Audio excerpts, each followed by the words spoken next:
I'm Alex. And I'm Teddy. And I'm Spencer. And we are The Button Mappers. Hey, the Button Mappers.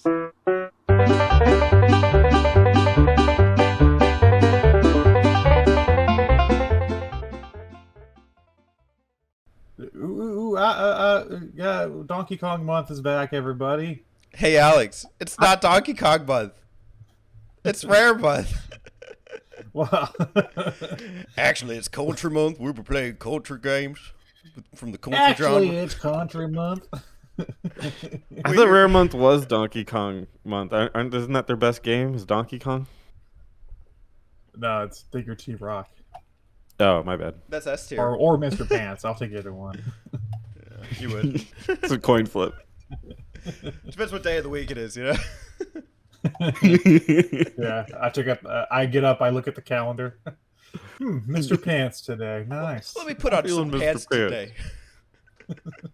today. Be different than last episode. Welcome, everybody. We're back to Donkey Kong Country. We're going to finish up the original Rare trilogy today. Woo! Isn't that exciting? With Donkey Kong Country 3. Dixie Kong's Double Trouble. Yeah, she's babysitting.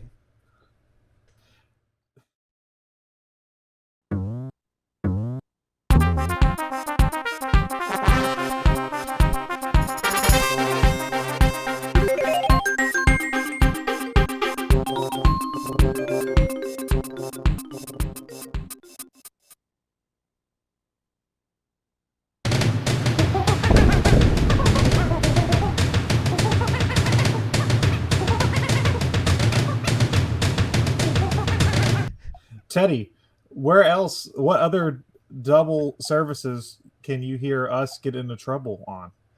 Well, Alex, if you really like Double Bubble and blowing bubblegum, you might enjoy doing so while listening to through your orifices on Apple Podcasts and Spotify to the Button Mappers, which we upload to pretty regularly. We upload all the major podcasts. It's every Monday. One goes up here, but where do they usually go up first, Spencer? Well, Teddy, usually you're going to find them on YouTube.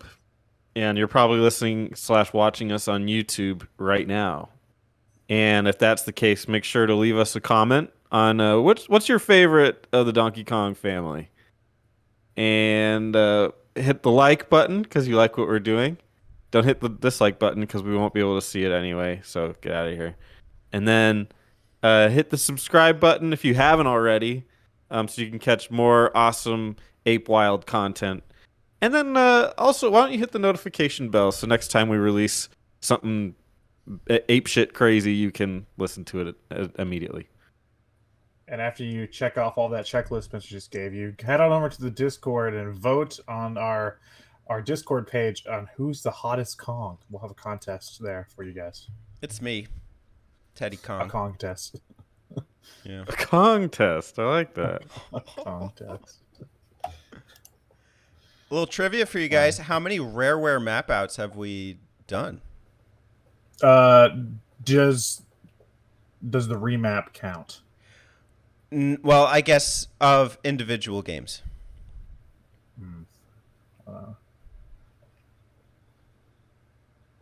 4?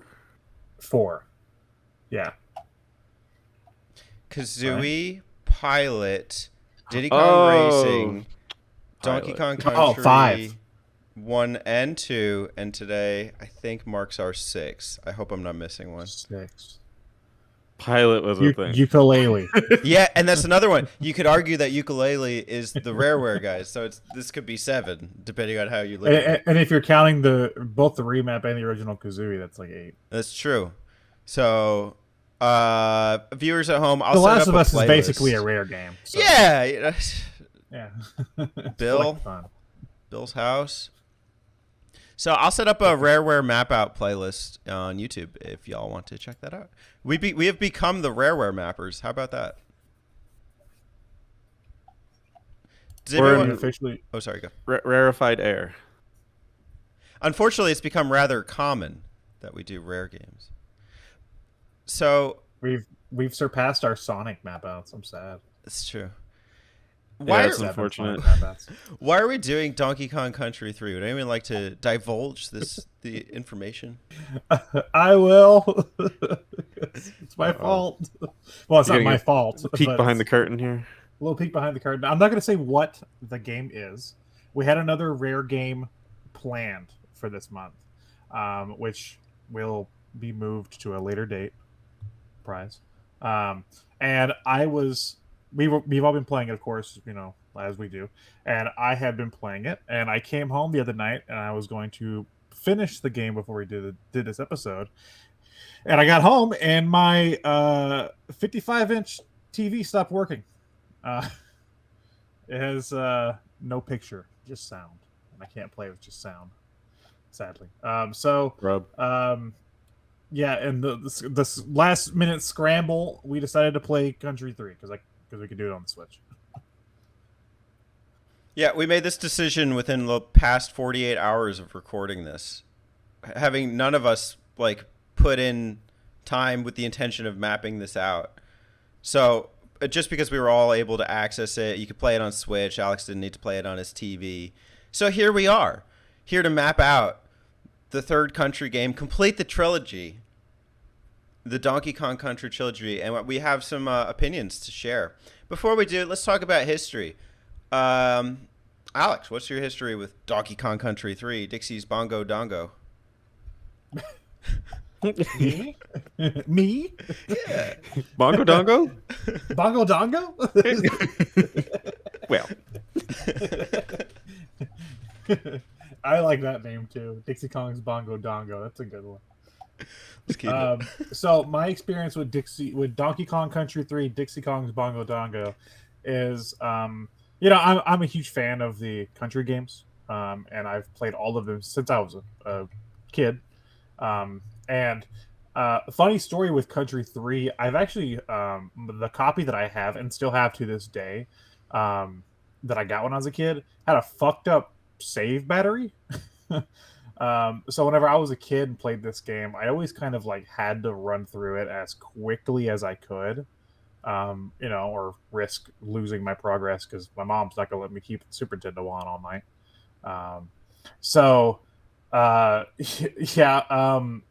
I don't know. I don't like this game. I'm gonna be upfront. I have some nitpicks, but I'll try to be as fair as possible. Fair and rare. And you did this when you were a baby, right? Or was that Yeah. two? I'm telling you, that not having that save battery is what got me to we were like, okay, we're gonna do Dixie Kong's Double Trouble, and I went home and then I beat it in an hour and 37 minutes. I was like, whoop. Freaking true Chad. My time is closer to 4 hours. Jesus. Spencer, he's coming for your Donkey Kong wizard It's gonna be a title. Bongo Dongo. Yeah.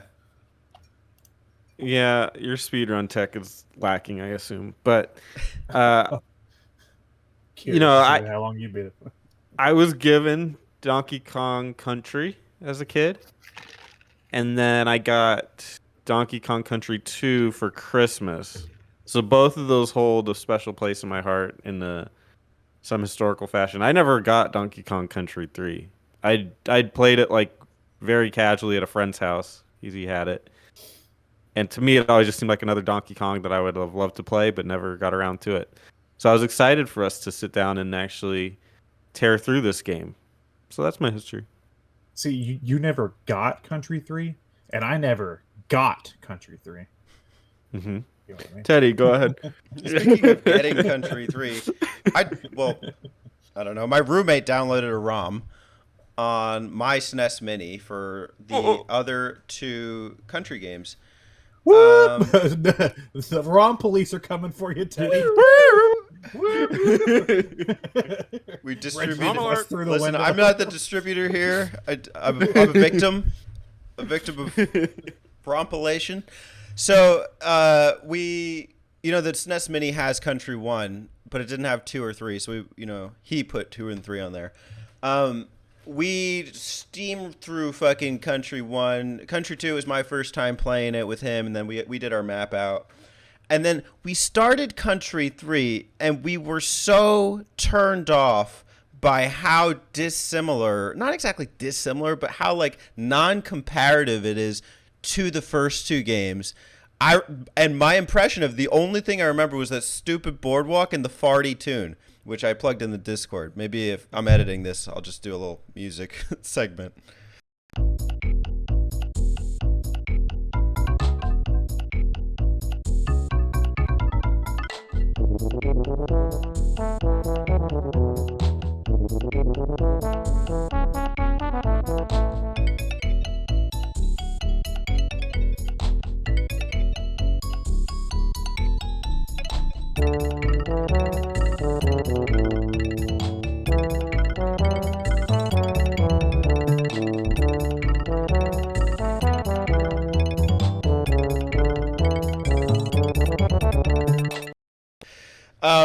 So I had not touched it again until we decided ASAP to do this game, and my opinions have changed quite a bit.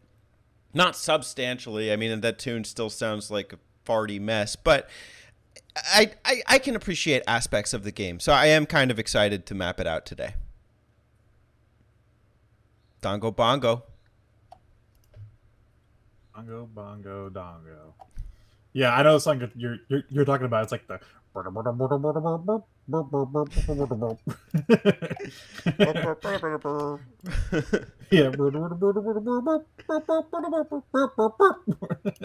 I do like the xylophone segment though. It does have Rusty Bucket Bay elements.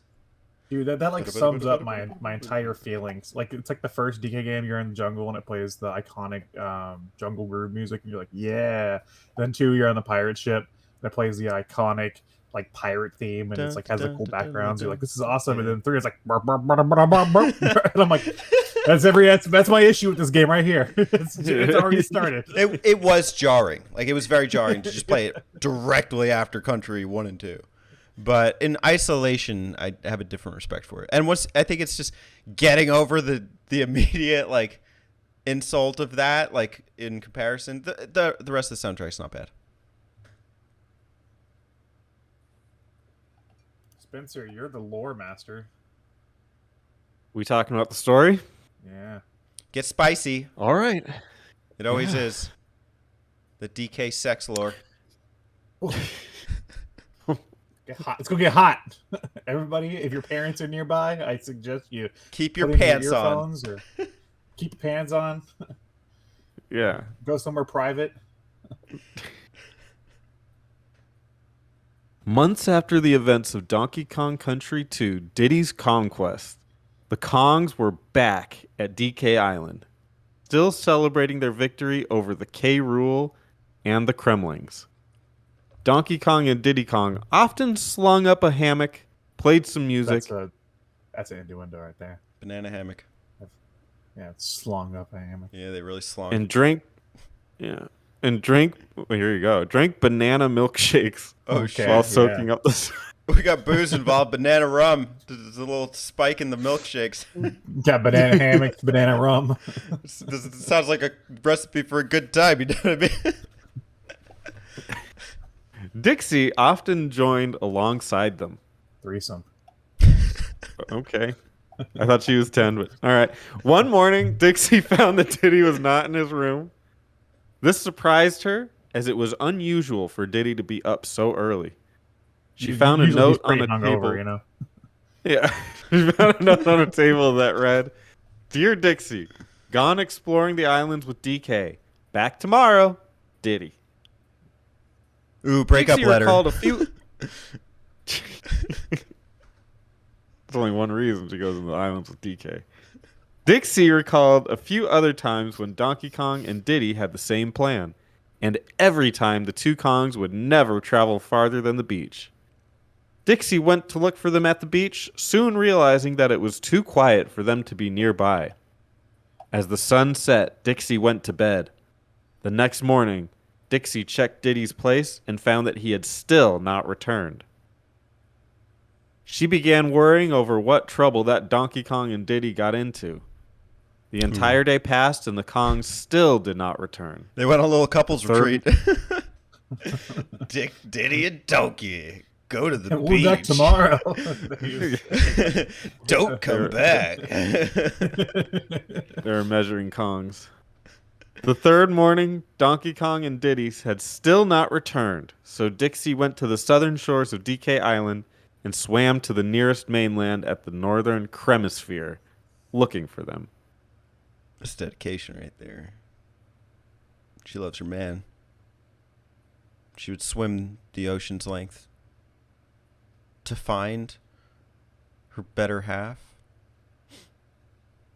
It's touching. I'm not going to read the rest. The rest of the game. Okay. Wait, where does Kiddy Kong come in?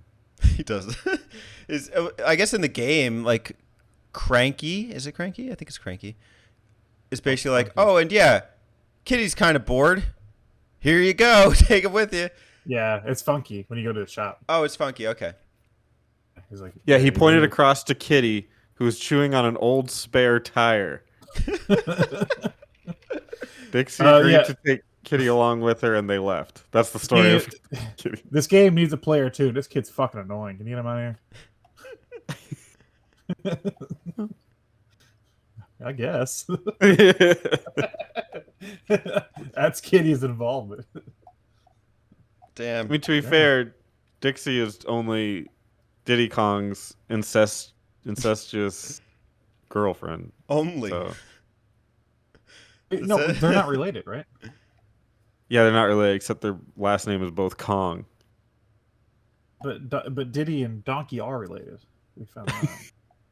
Ooh, they're they're all- the incestuous ones. Their last names are all Kong. So where did Kitty come from? Who made the Kitty? kid? What a twist of Kitty. Well, I guess it couldn't be, but that would be quite the twist that Kitty was Dixie's child. I noticed Candy has been absent in this game.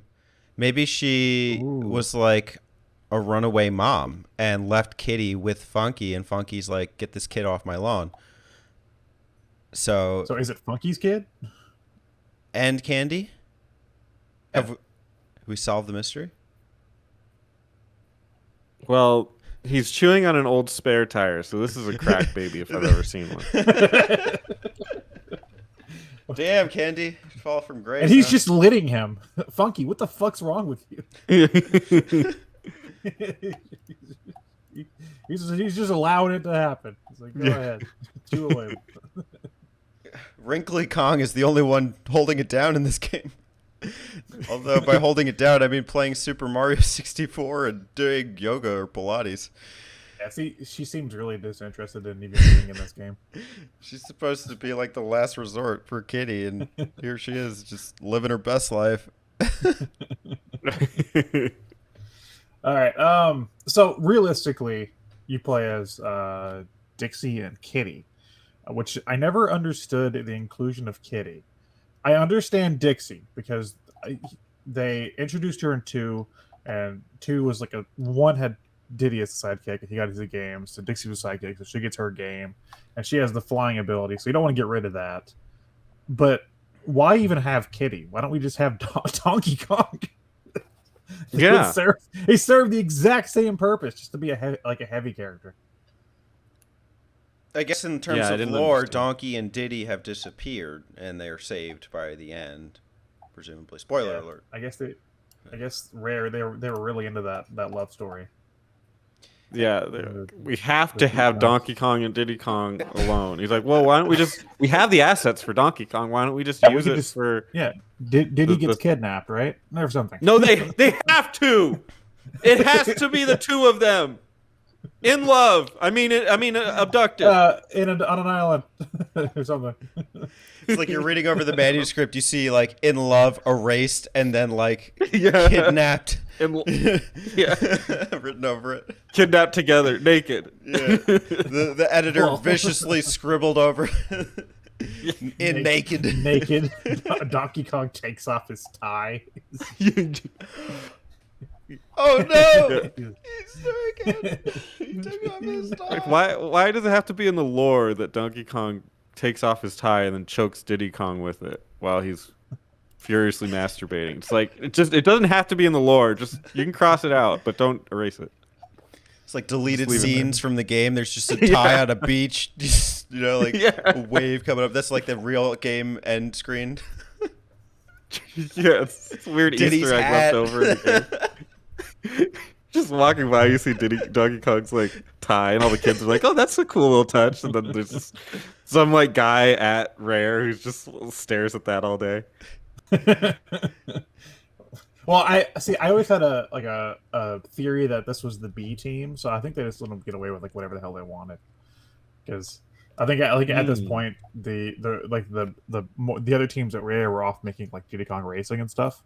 So they're just like, yeah, we're making Country 3. Okay, you guys stay in that closet over there. Oh, See, that would, That explains it. that would make sense. Yeah, coming out, really like using the art as a form to express their desire to come out of the closet. So they never left the island before, even though they've left the island before. Am I getting that right? Northern Cremisphere or something. It's supposedly And they'll a continue. blend. They'll continue Yeah. to leave this island. It's a blend of Europe and Canada. I was reading the Northern Yeah. Cremisphere. Yeah, it's always felt like a very Canadian setting. Has it? I guess the frost sections. Poison water. It's got like bears. You got like the bears everywhere. True. Ski lifts. Yeah, Motorboat? gondolas. I don't know. I think I've seen Canadians riding hoverboats before. Up I've never been to waterfalls? Canada, but I like to imagine that's how they get around. Yeah, that's how they get around. Yeah. It's powered by maple leaves. Throw maple leaves in there and then. They're going too fast, eh? Welcome to Canada. Splashes you in the face. Pretty rude, but So, some things to note with this game is obviously the new setting, which is like the northern type setting, and they did something that we kind of talked about earlier in the month when Spencer was talking about the development of country and stuff. Is that they sort of did like an open map for this game where you can kind of adventure around, and that's a neat new element, and we'll talk about some of that too. I don't hate the setting for this game, but I do think it's kind of strange. I think maybe they were just out of ideas because they already did one setting on the DK Island and then one setting on the Kremling Island, and they were like, "What do we do now? gotta go to a new place, I guess." So, Yeah, I wonder, like, what was the inspiration behind this kind of, like, closed open world setting? Like, why did they feel like, oh, maybe this is good for the players to walk around and, like, swim and, like, find the secrets? Some elements I didn't hate. Like, I mean, I thought if I put more time in, like, to really just, I don't know, explore the game, I would have gone for more of the bird secrets, kind of looked at all the elements of the map, but I was just like, was there a game that inspired this? well, yeah, it was the original countries. Remember, Spencer was talking about that on the history episode. Oh, yeah. That they wanted to make country an open map like that, Okay. and then instead it's just like they walk in a line. So would that not be a byproduct of the first team then, rather than like the B team? Like a hell of Well- idea, I guess. well, the guy that worked on the first one graphically, he worked on this one too. Mhm. He mentioned that he worked on all three, so at least the graphics guy was there the whole time. I think David Wise did some of the music, but not all of it. Yeah, it said additional music by David Wise in the credits. I noticed that. Yeah. Which explains I why noticed don't a really like the stamper. soundtrack. In the credits. One of the Stamper brothers. Yeah. He was in the room too. Dicking around. Yeah, he's somewhere. So, with that said, Dixie and Kitty, for some reason, are off to find the Kongs. And Ready off to we jump go. into it? Here we go. And we have a world and a map and several worlds in order to find the Kongs. I've lost my place in the Mario wiki page. There's a levels area. You see it? You find it? I think I made the screen smaller, so it disappeared. You can get a bowling ball in this game? Okay. Supporting locations. Levels! Here we go. Lake Yay. Orangatanga is going to be the first main world that we go into. There are a total of 5 stages and a boss. The first level is Lakeside Limbo. Gotta get low. Followed by Get low, get low. Doorstop Dash. DoorDash. We're in trouble. Dixie was the original DoorDash with her boat. Here's your burger. Did somebody say banana hammock? Splashes you in the face. Title Trouble. Let's not make Somebody waves, say guys. Boardwalk. Skidda's Row. Skid Row. Murky Mill.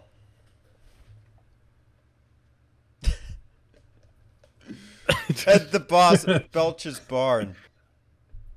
Burp. Dude, I beat the dude. I mean, we'll get to it in a minute, but I just want to say while I'm thinking about it, I beat Belcha in like 5 seconds. Like, That was a 2-lifer for me. ooh, Same. Spencer, the pro gamer over here.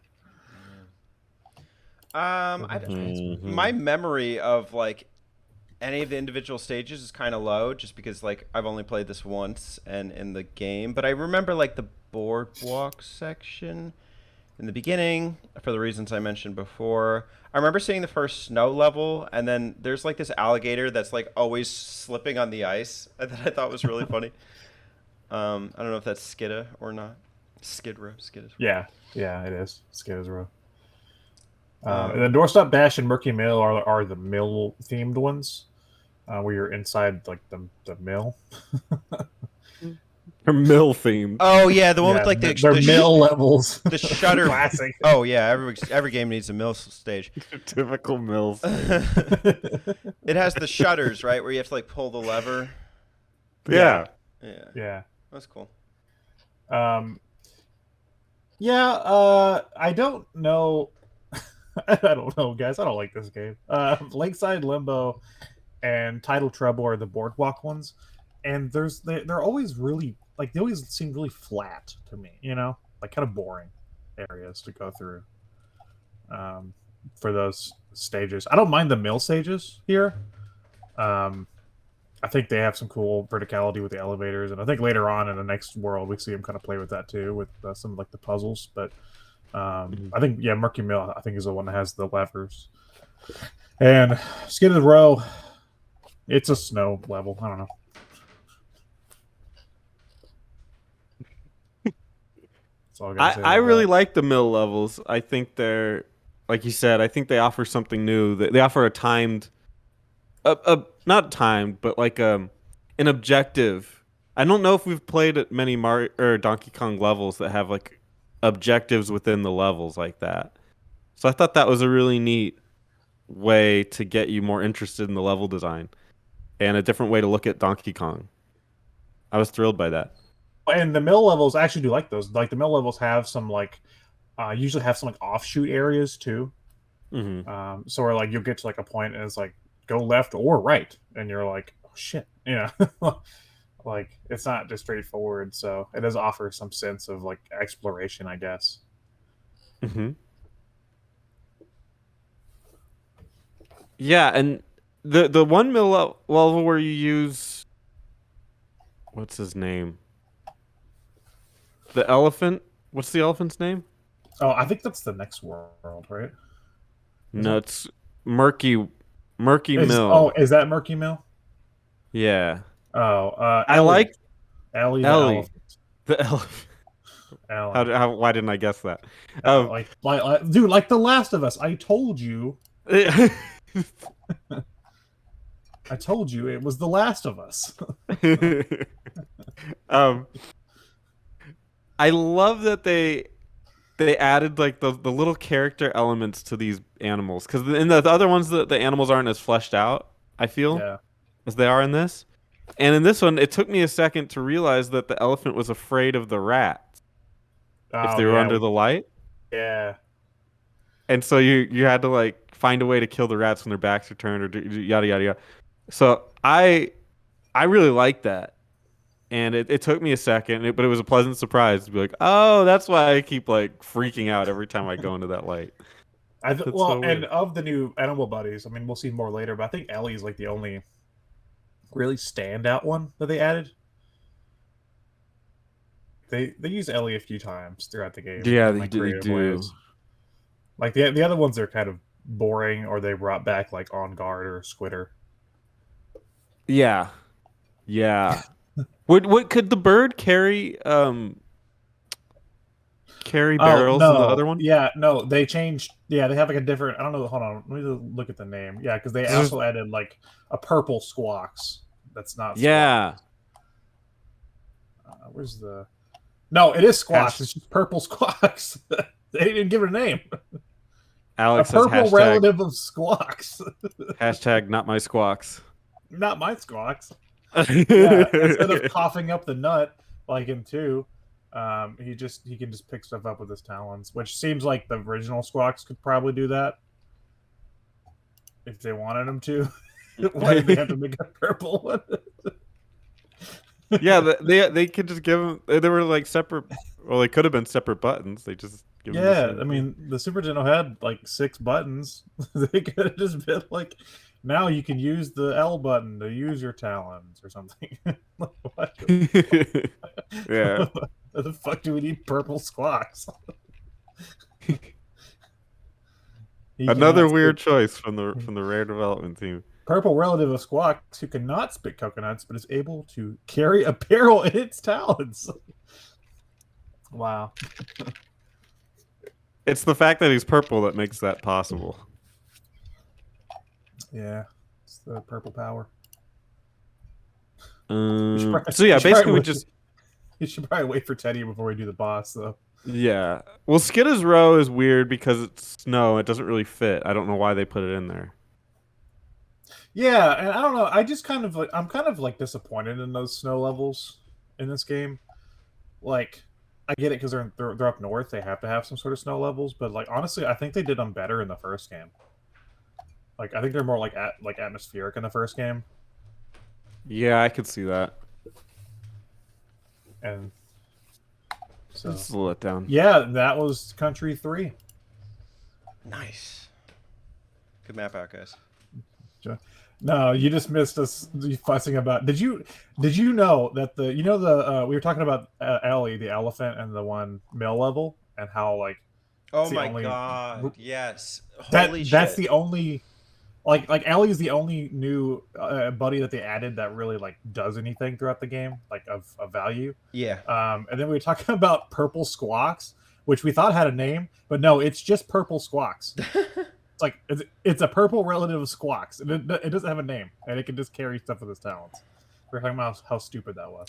You know, I think I was gonna live text you guys like my world impressions, but I just ended up like prioritizing finishing the game. But the one I did send you was like, why is the elephant afraid of the mice?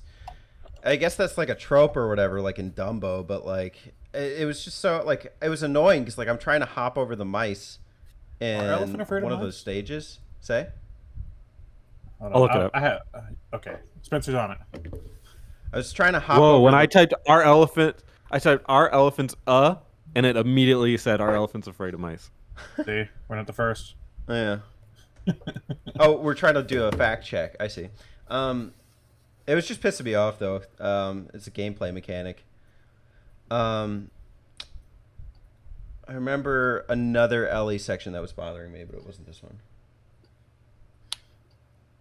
Yes, elephants are afraid of mice, but it certainly isn't because they can crawl up their trunks.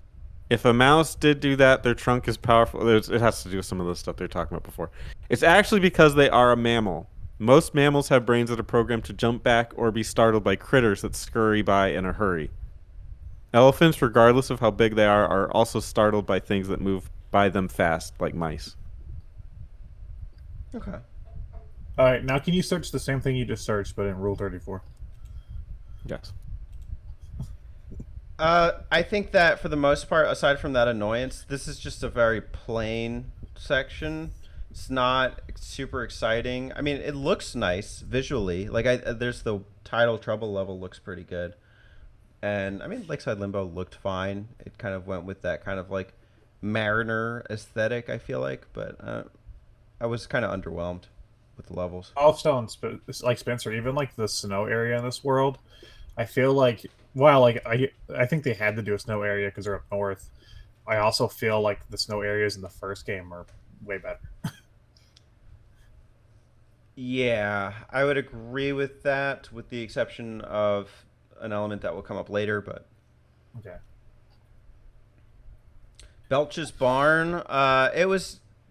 I mean, if we're gonna compare this like very Gnauty, Dude, I will give this game one thing. This game gets 1 point from me, is that I think it has better bosses. Oh yeah, Than Oh, the hands other down. games. Yeah. yeah, they're more Hands down. intuitive. They nailed the boss fights. Yeah. 100%. Yeah.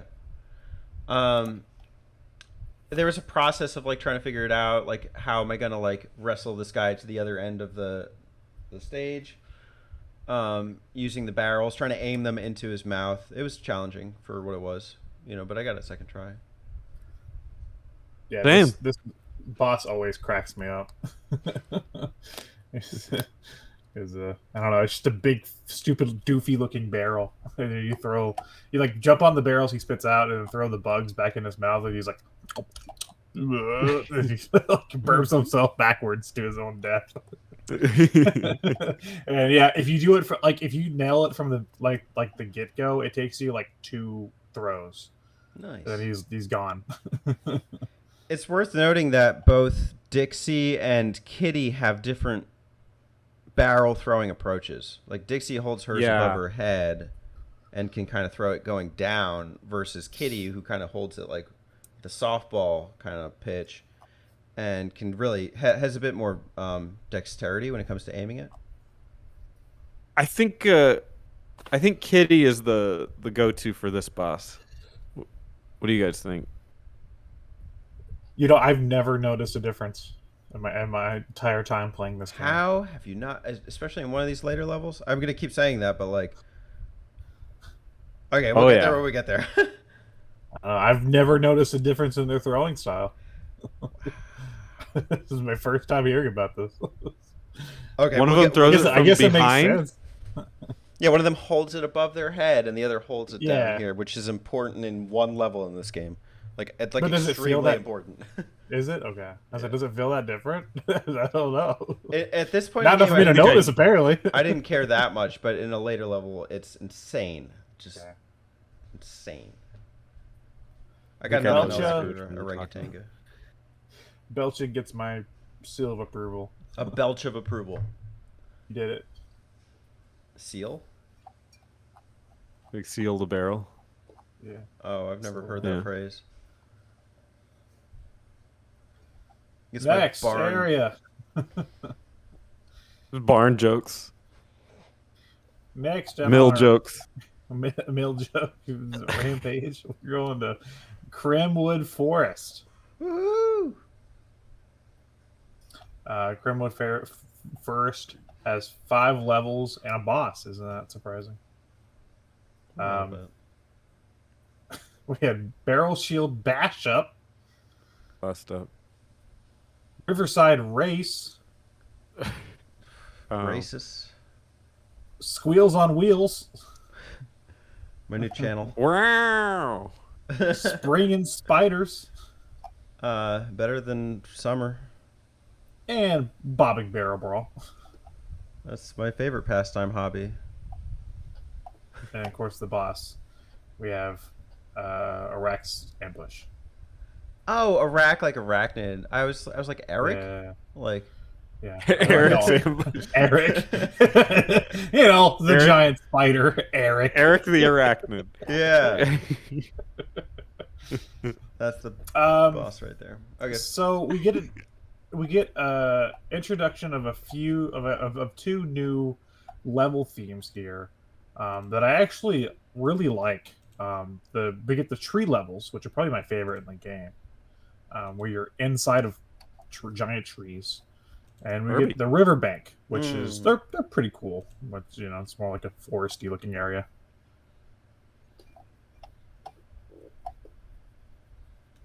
Thoughts? So I remember with the tree level where you're climbing up the rope and you need to like time not getting pelted at.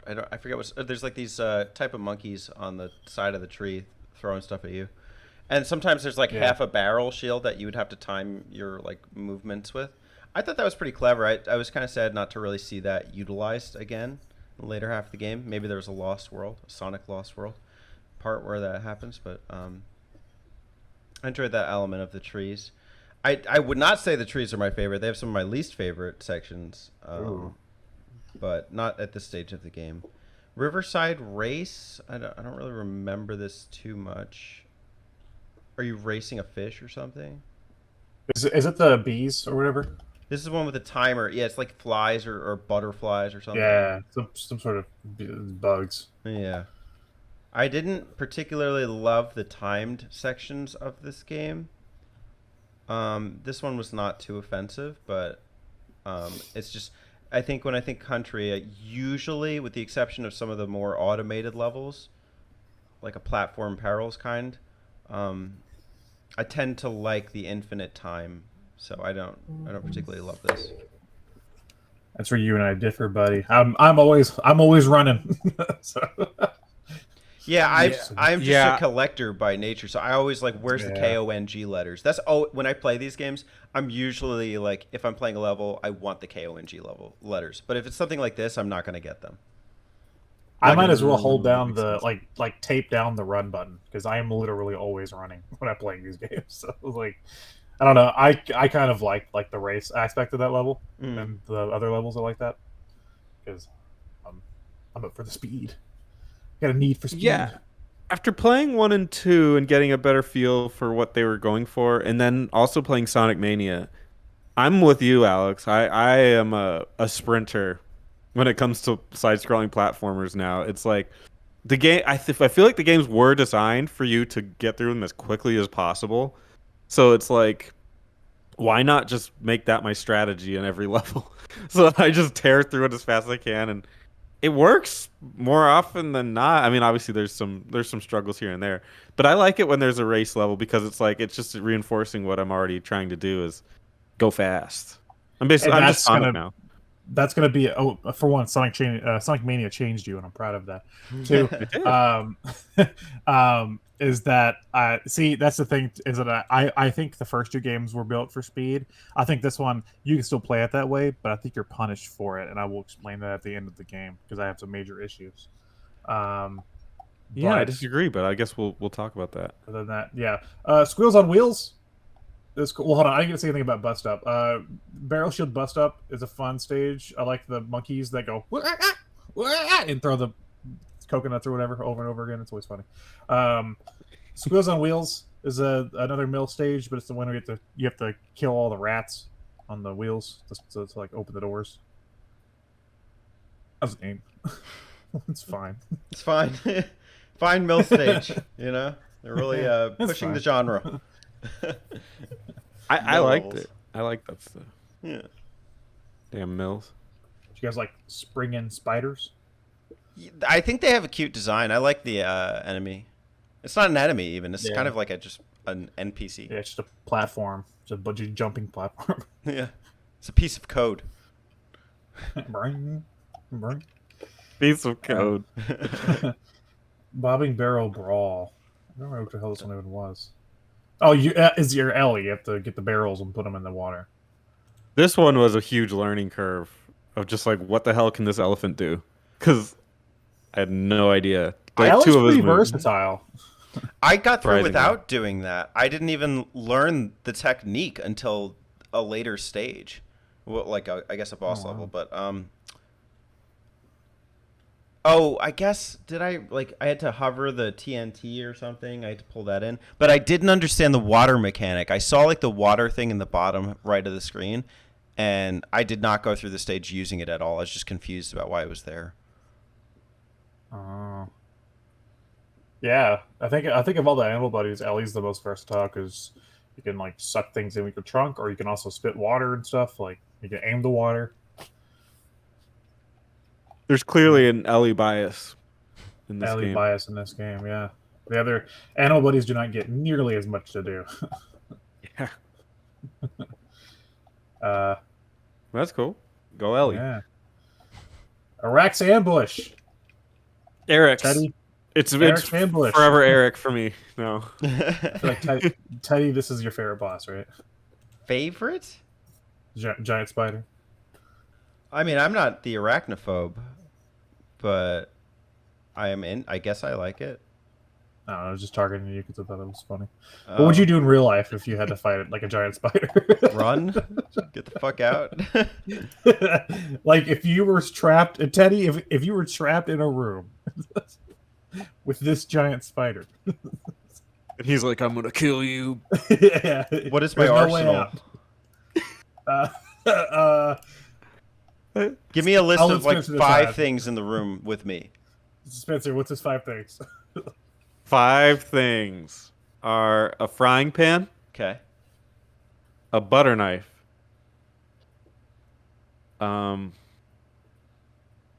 a tortilla. A copy of Shrek on DVD. I'm only trying to make a quesadilla right now. A bag of cheese And a copy of Shrek on DVD. and a copy of Shrek, because you don't need a quesadilla if you're not gonna play Shrek. So those are your items. Well, I mean, I suppose putting Shrek on the TV might kill the spider, with noise. But obviously, the frying pan and the butter knife is like my sword and shield combo. Yeah. So would I go for the legs first? That's probably the safe bet, but maybe I could like kind of do a wrestling move or something.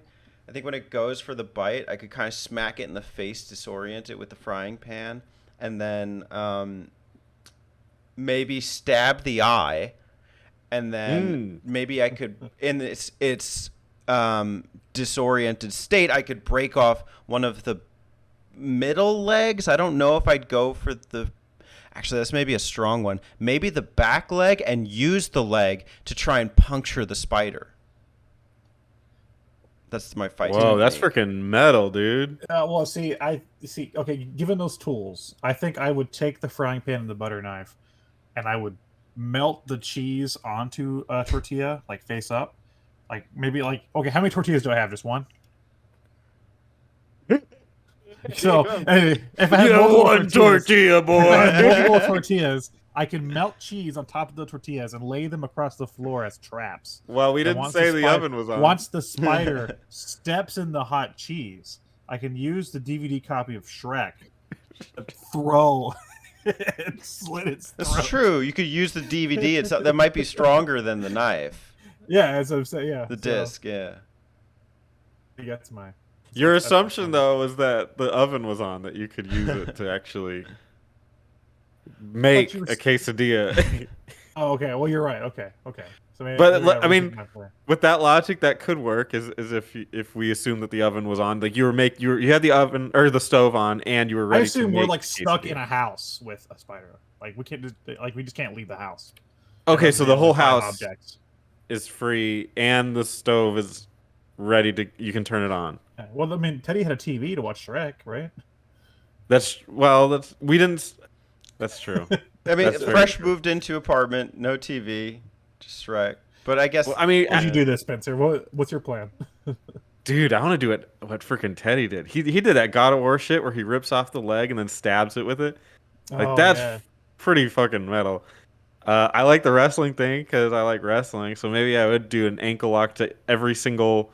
I don't know if spiders have ankles, but I would break them like they did have ankles, and Yeah. then Can just you look that up? Can you research that?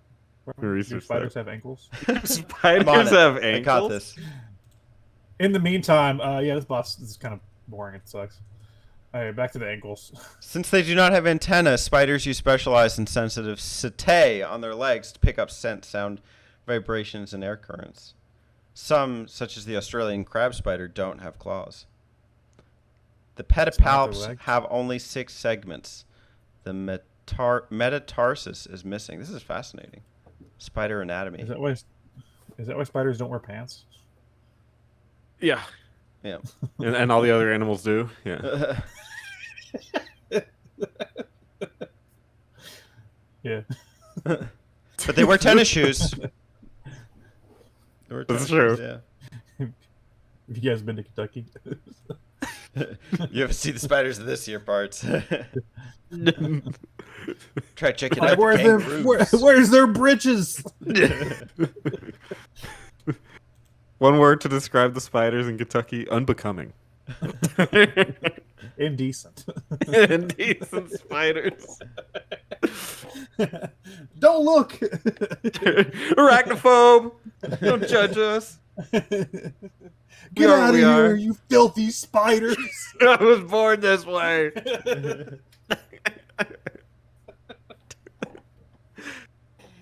Teddy, was this the one that you were gonna say? This could be the dumbest tangent we ever went on. Was Eric the spider gonna be the one where you had a hard time with the barrel holding? No. Oh, this was mine. Because I was able to use the barrel holding significantly either way. Like with Kitty, I could throw the barrel up and it wouldn't be an issue. Or with Dixie, when he would drop, I would let him drop on the barrel. I don't remember the last part of the phase, though. This is one interesting thing about the bosses is that, like, I mean, with the exception of Belch, I think they all kind of like change significantly through every stage. So in this one, he's either just dropping or then he's spitting things at you, and then like suddenly the venoms like spits become more voluminous, and they're also bouncing off walls, and you need to hold a barrel and avoid them in several meaningful ways. So I felt that this was a good example of that, where the fourth stage, I think most bosses take 4 hits. The fourth phase was actually a decent challenge. I think I took him down with Dixie, though. Yeah, I usually always play as Dixie anyway. Like, unless I get hit, and then once I get Dixie back, I switch back to Dixie. So I guess, yeah, I always use her holding the barrel and then just jump into him. But I guess if I was playing as Kitty, it'd be a little different. You had trouble, change in Spencer? perspective. Yeah, well, with Kitty, yeah, because like when if she would get hit, I would only have Kitty, and I literally had no idea how to beat him with kidney. With kidney. Kitty cock. With kidney cock. What would Kidney Kong be?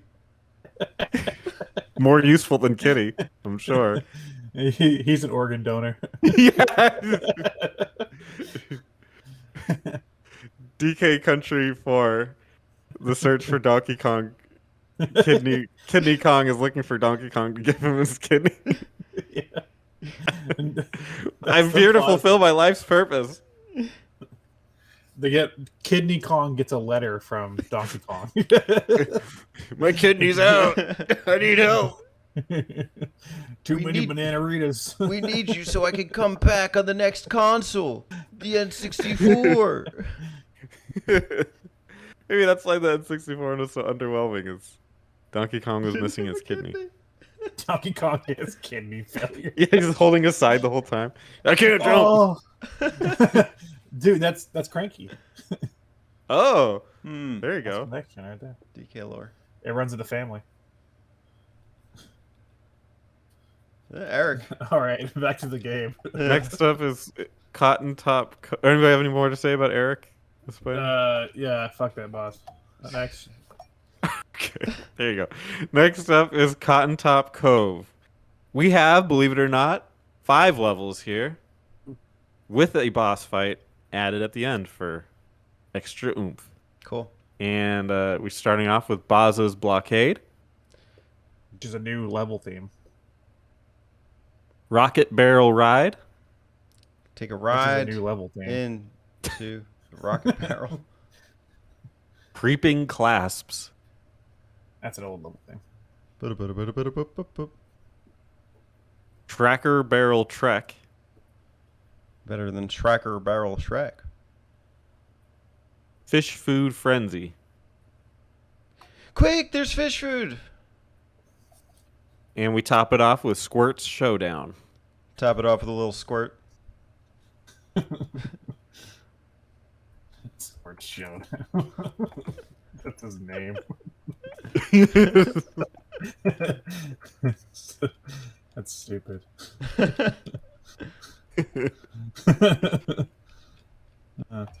So, did you guys know that the name of the track for Coral Cave is Waterworld, and Waterworld's also a movie starring Kevin Costner? Yeah. Yeah. I did know that. That's a good did you know.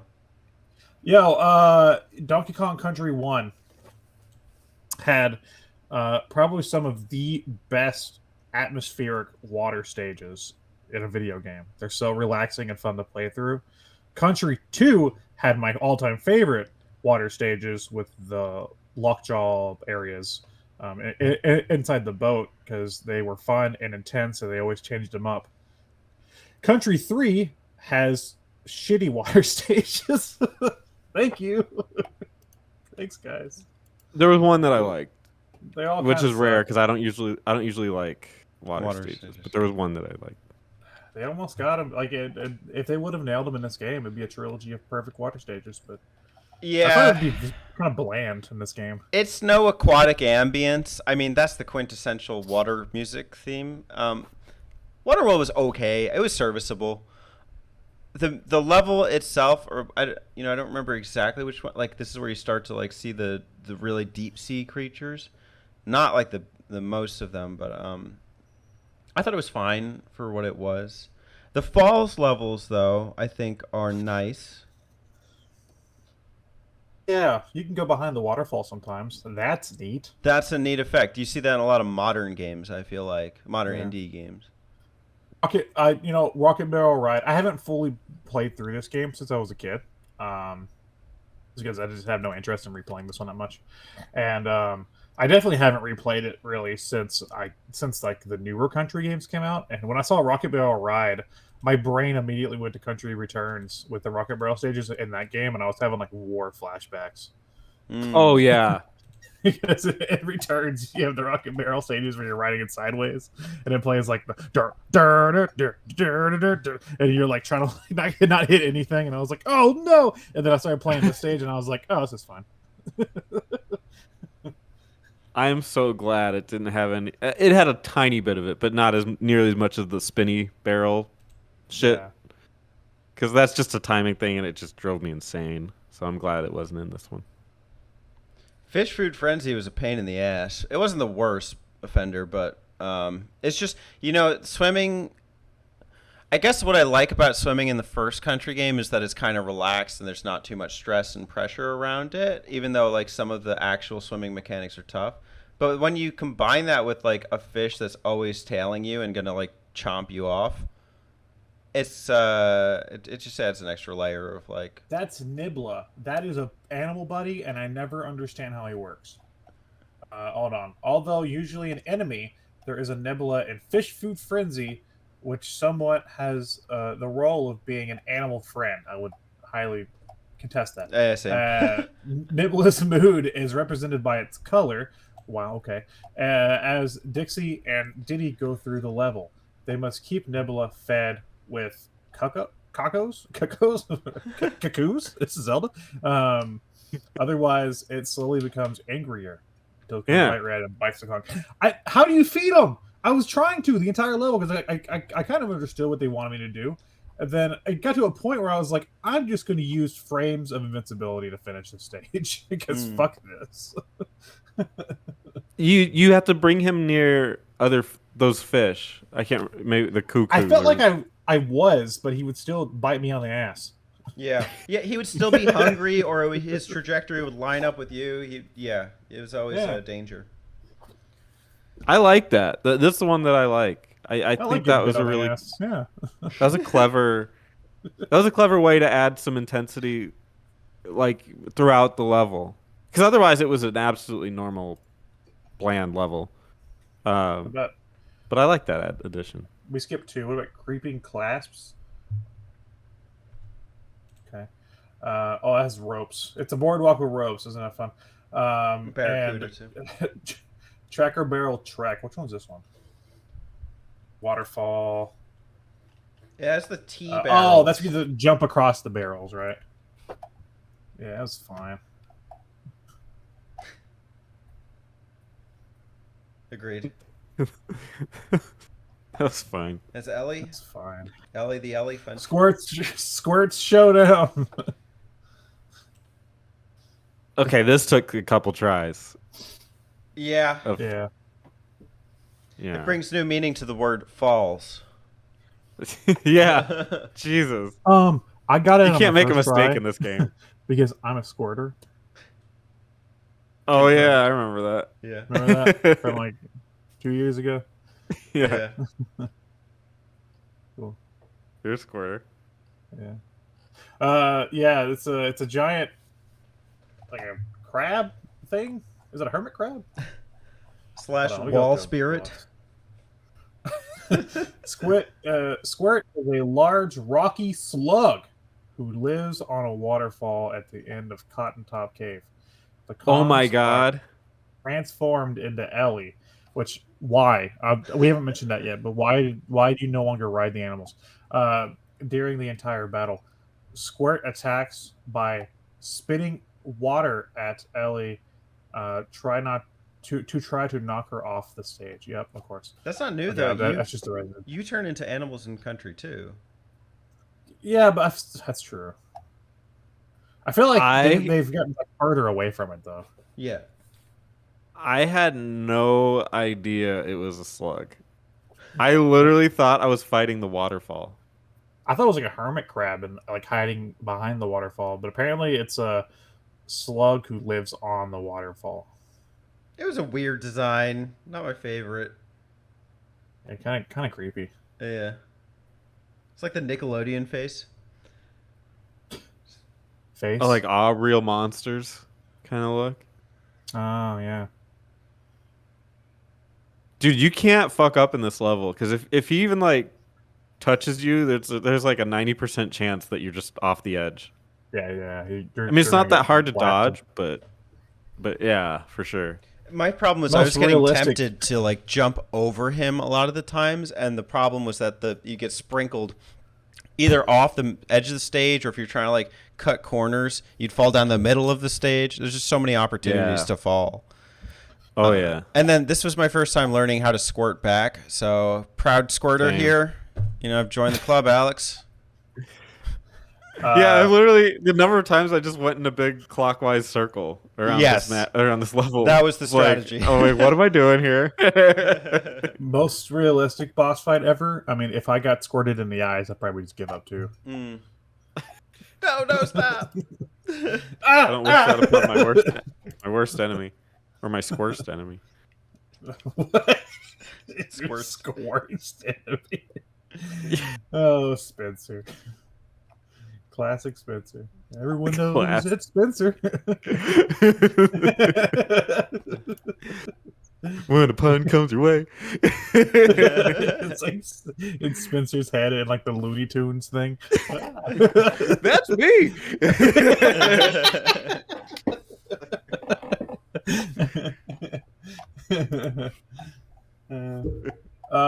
Okay. Here we go. Next area. Mechanos. Mechanos? Yeah. Teddy, Mechanos. you want to do the honors? Absolutely. Welcome to Xenoblade. We've entered the world of mechs. Mechanos. I'm really feeling it. First level, Fireball Frenzy. In a new area. Machine. With a music theme of nuts and bolts. Demolition Drain Pipe. In a new level type. Tube. Dude. It's just tube. Rip we Saw. got tube levels. We got mills. Rip Saw Rage. They're really pushing the boundaries, you know. Two Okay. levels. Nothing to be mad about there. Yes, there is. Blazing Bazookas. Blazing. 420. Low G Labyrinth. Low G lab. More like. Let me skip this level labyrinth. Agreed. And then a boss of Chaos Carnage. Chaos. Yeah. So I don't fucking care. What's going on here? I only remember Ripsaw Rage. Fireball Frenzy is the one where you're getting shot at the entire time. You can play a Squitter for a little bit. Yeah, whatever. It's fine. You're like That uses some clever. They use some clever like 3D, like 2D 3D effects. Mode I like 7 that. type. Silicon type era stuff, graphics. Yeah. That. Yeah. Demolition Drain Pipe. Is this the? Yeah, this is Where the you're toboggan. The toboggan in a drain pipe. Is this the first one Yeah, of your these? Dr. Toboggan. Where you're riding like this is like Toboggan? the minecart equivalent. Yeah.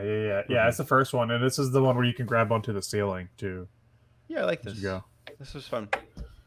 Yeah. Teddy gives it a like. Okay, so Teddy and I are going to go to war on this one. Ripsaw Rage. Jesus. Oh, this one's awesome. No, it's not. Yes, please. I hate it. This is my favorite stage. No, you get trapped. You get trapped under a fucking branch, and you're getting. And you know what? The frames fuck you up too. So if you get hit like on the saw, and then like you don't jump back on the ledge soon enough, it starts moving you back and forth. I hated this one. Oh, I had no issue. I will admit that it was the tree arms were deceptive, the branches, because you would think that if it was really, really small, you could just jump through it. Yeah. But no, they were pretty strict about that, which I feel like they aren't in any other level. But otherwise, I loved it because I guess Alex and I just love these timed ones where you're just racing against something. Yeah, it felt like this was a stage where I felt like there was an actual threat, and I needed to actually do something. The rage of the Ripsaw. There have been a lot of this. Blazing Bazookas is kind of like... Do you know there was those enemies in the first country that like the orangutans that threw the barrels and you can kind of like jump on them, and there was stuff like that too, right? As well. Mm-hmm. They were like, it's just that again. You could jump across barrels, but they're like bazooka guys shooting stuff. Whatever, it's fine. Low G Labyrinth. Yeah, yo, fuck this area. It's the most boring stage in the game. You ever wanted to play a DK stage in fucking slow motion? Because that's what this level is. It's just like no gravity, which just means like you jump a little bit higher and you fall really slow. Oh, Purple Squawks does have a name. It's Quawks. Oh, but look at the animal buddies. It just says Squawks. From here, the player finds the Quawks animal barrel. Maybe that's the species? Maybe. I don't know. Well, you can become low G Quawks, and that's pretty awful. Yeah, me and Spencer were asking, why can't Squawks just grab stuff with his talons? Oh, that's true, yeah. That would have been nice. Why do we need purple Squawks? I thought it was clever. I thought it was an interesting mechanic for this level. As far as the exploration. I didn't love it, but like, you know, it was different. I had to figure out what to do. Yeah, well, this one kind of... By this point, I was kind of getting some Super Mario World vibes. One of my biggest complaints of Super Mario World was that they made... I felt like they made levels around gimmicks instead of adding gimmicks to levels. And they're like, what if we had a stage where there's people shooting barrels out of bazookas and the whole point of the stage was just to jump on the barrels? Like, okay. And what if we had one where it was like low G and they jump high and slow? Okay. Like there's no level to it. But if you just take that out, it's just a really boring level. Absolutely. That's exactly how I feel about a lot of this game. I guess the difference is that you would still consider this thematic if this is supposed to be the mechanical area and then like they've turned off zero gravity. That's true. I think all of the stages here kind of fit that theme. Yeah. That's pretty true. I guess the tree is getting cut down, so maybe. That makes sense. Yeah, that's a good point. Deforestation. I was questioning the tree, and then you brought it right back in. They got the little, what's the, Paul Bunyan? Is that the tree cutting guy? Yeah. And then he's beaten by a Ripsaw Rage. Remember in the... Wasn't expecting Paul Bunyan to show up on this episode. Special guest, Paul Special Bunyan. Paul Bunyan. We're the Bunyan mappers today. Boss is Chaos Carnage. It's robot. I liked it. Yeah. Yeah, that's fine. It reminds me of a Sonic boss. Teddy, you know what I'm talking about? I think it's in Knuckles, or maybe, no, it's in 3. I forget. Where you have to like knock the thing back at it. It's a robot. Knock the thing back at it. I don't remember. Remember Teddy, where you have to knock the thing But like back at it? you're trapped in a confined space, and there's a robot that throws something at you. You have to jump on it. No. You have to jump on it and then jump on him. It's kind of the same thing. Oh. I like the effects of that fan thing or whatever. I think it looks really nice. Oh, that and like swings around his body. Yeah. Yeah, it's neat. Looks good. If you don't catch that first round of it, though, when you're jumping on the fan things, the boned. timing screws you up and you get hit. Like, because you try and hit his head and then he just closes you in. There was a very low chance of escape for the underbelly part where you just, like, flame the fire. So that took a couple tries. But all in all, I did like the boss. You know, it's intuitive, makes you think about how to take him down. It was fine. Alex, God. I mean, it was cool. I liked it. Yeah. What's a better boss from Country 1 or 2 besides any of the K roll battles? Dumb Drum. Dumb Drum. Right. I like this more than Dumb Drum. I'm just kidding. I'm just talking. No, it's a cool boss. I don't know. I feel like it is kind of easy. Yeah, it's true. But I mean, I like his design and stuff. It's neat. I like the fact he farts fire onto the floor. It's neat. Next up, we have the most creatively named area in the game, K3. I wondered why it was K3 when I got there on the map. I was like, is this like MK3 or something? MK Ultra? Oh, it's a snowy mountain. Is that like a mountain term? Do they classify mountains by letter and number? Is it triple K? Is this a race thing? Is it KI3? Killer Instinct? Well, I looked up K3. K3 is a Belgian-Dutch girl group with a Dutch language repertoire. Ooh, that sounds legit. Can you pull up one of their songs and read us some lyrics of it? Yeah, let's see K3's top hit. Serenade our ears, Spencer, in Dutch. K3's popular song is Oya Lele. Ooh, that sounds good. Lyrics. Now I'm a little bit nervous, but all right. The lyrics are, and I'm going to mispronounce it because it's in a different language. But Oya Lele, ik wil me plaats weer zo Oya Lele. That's the first line of the famous Oya Lele. The W's go pronounced like V's. It's Germanic. Oh, V. So instead of V, weir, what? it's veer. Oh, veer. Do, het, nog, een keer, zo, Oya Lele. Yeah, that's good. You did good with it. The S is a Z, so yeah, you did fine. Who might have Ding said met ons me, o ja, o g. The J's are Y's. Oh yeah. Oh yeah, oh ye. Des sommer komt Iran. Iran. We're going to Iran. Eric. Eric. So that's the importance of K3. Thank you. And the levels, we have 5 levels and a boss. Nice. We have Crevice Creepers, which is a new area. It's Cliff. Welcome, Cliff. We have Tearaway Toboggan, Barrel Drop Bounce, Crack Shot Croc.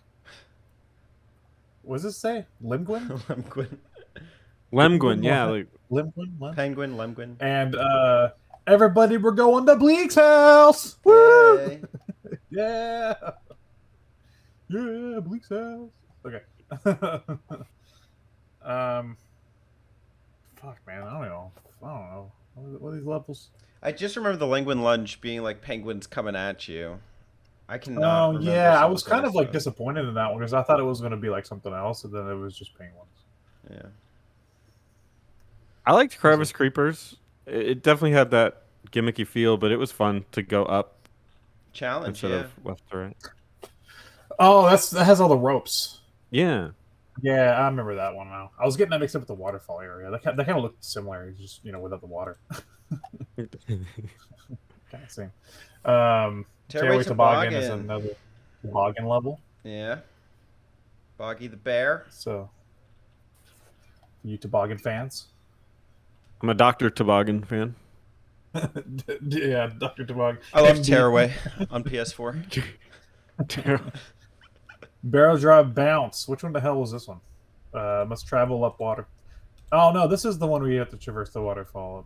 You know what? Missed potential. I feel like, in like Shinobi, like they do this kind of like waterfall jumping thing a little better. Like it was fine, but Mario 2. no. Not Mario 2. Yeah, they do it in Mario 2. I We all don't think know I you love keep that that in game. Mario 2. I think everything was done a little better in Mario 2. Shut up, Spencer. I don't know. Donkey Kong 3 versus Mario 2. That's a contest. That's a Kong test for me. Crack shot, Croc. We're getting aimed Which one at is this one? through the turret. Or through the Oh, you're sniper. a squitter. Yeah, that's the one. What the hell was the fireball one? I'm getting these levels mixed up because none of them matter to me. Oh, come on. No, these are good. Crack shot was cool. You had to hide behind the thing and... Yeah, but that's what we thought the fireball one was. What the hell is the fireball one? No, we didn't. The fireball one was the one where they That's shot what I stuff thought at... the fireball They one. dropped they threw fire at you. Oh, okay, yeah. Mm-hmm. Okay, yeah. This is the one where it's like it snipes it at you. Like someone's shooting you with a gun. Yeah, It's a little violent for Donkey Kong. it's a Metal Gear stage. Yeah. Sniper Wolf. Yeah, Squitter takes out Sniper Wolf. Dixie, you have to hide behind the walls. Squitter.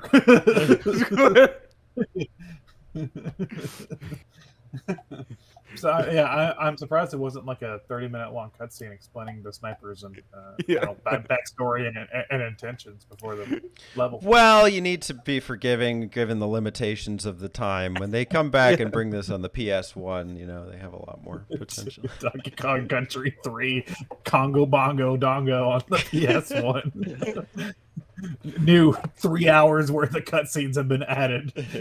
Double the discs. Double the dicks. Dixie Kong, I mean. That's the real title. Donkey Kong Double Country the 3. dicks. Double the discs. Double the dicks. Donkey Kong Country 3. Double the dicks. One dicks, this isn't enough. We let you play as Dixie twice. Dixie and her bastard child roam the Great Plains of Canada. Dixie, that's the greatest plot for Donkey Kong 3. Dixie and her bastard child roam the plains of Canada.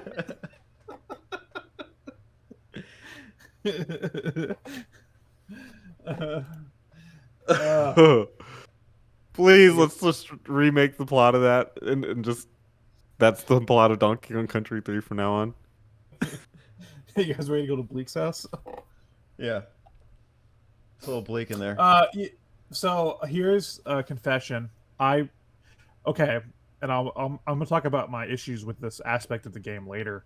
I'm saving this for the end. But while replaying it, I skipped everything that I would consider to be extra content.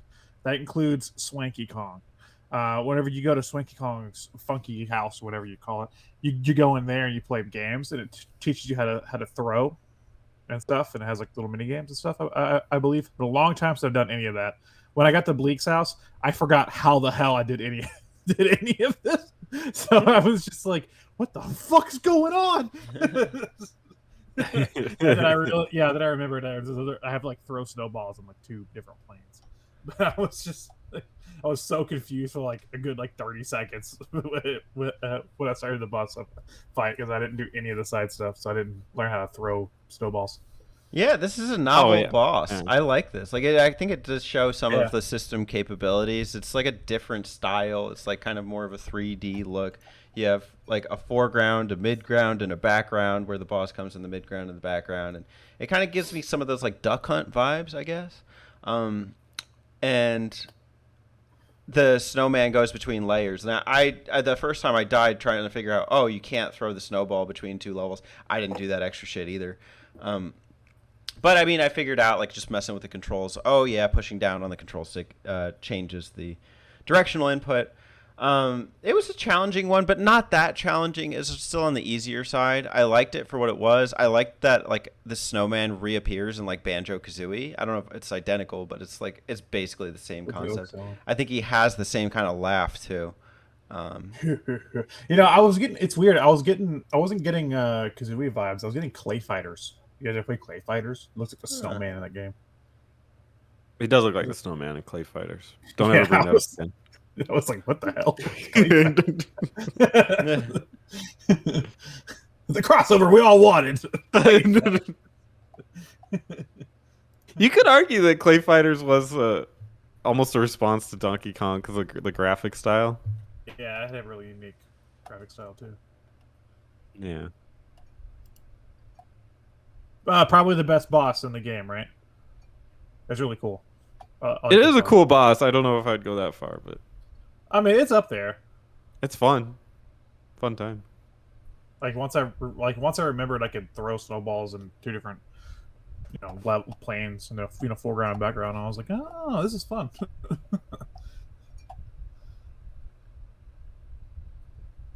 Spencer, anything else for Bleak's house? It's our new channel. Check out Bleak's house. Bleak. Bleak, Bleak.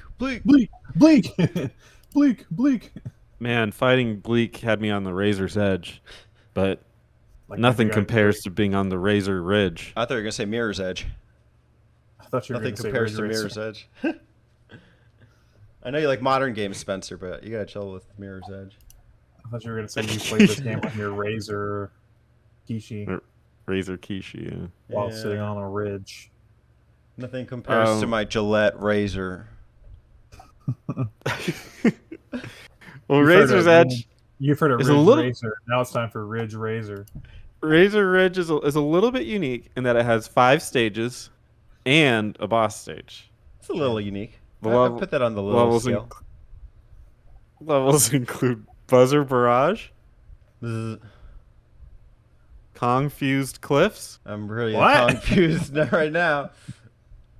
Floodlit Fish, More like gaslit fish. Pothole Panic, Call that Ohio. Ropey Rumpus, Me after Taco Bell. like anal beads, and then Barbos's Barrier. Take it down, Barbos. Guard. We get one new stage type. It's cave, and you're in a cave. Sounds like a downgrade from Coral Cave. Yeah, coral cave. We took the core out of coral cave. We just have cave now. Yeah, just cave. Drained it. Okay, I'm trying to remember what the stages were. Is floodlit fish the one where you have to hit the lantern Yeah. fish? Yeah, with on guard, right? Yeah, I was so pissed, like Oh, playing that's this at neat. like midnight, like starting the stage, like, oh no, they turned the lights off. You can still see, you can still know, navigate it. Yeah, I Really? can still see Yeah, that. yeah. See, really, I say it didn't matter. Like in 2, they had in some of the lockjaw cavern areas, they had like the one with the light, and stuff. Mhm. And I think in even Country 1, it was a swimming level, but they had the area with the light and stuff. So I was like, oh, cool, another dark level. And then I just like played the entire stage in the dark because I could see everything. It's like, Yeah. that was a bust. Completely failed opportunity there. I don't know what happened, but They you did can it. They've completely done it 2 other times. Fine. yeah, Same you can concept. literally see throughout the entire level. It's just a little darker. So Confused Cliffs is pretty good. That's the one with the rope you're climbing. And I'm not crazy about these autopilot stages, but this one I thought was pretty good. There were unique challenges with like monsters coming down the ropes and the fire being on your tail perpetually. Yeah, that was a fun time stage. Buzzer Barrage I thought was forgettable. I don't really remember it. I'm trying to think of it. What happened in that one? These are hard. Those are really hard for me. That's riding purple squawks. Oh, and booty birds. Booty birds. Get the booty One birds. weird thing about those ones is that you can get turned around real easily, and like, they're not necessarily straightforward, which is fine. It's just something about the level design was confusing, and I ended up back in places on accident. Booty birds. Pothole Panic. What was that? Oh, where you're Dude, I was hanging from It's a 29th squawks. level. For squawks. Oh, this is the one where you get every animal buddy. Just about. Oh yeah. Didn't Country 2 Yeah. do this? Yeah, at the end. Okay. At this point, I was just like, get me through the damn stage. I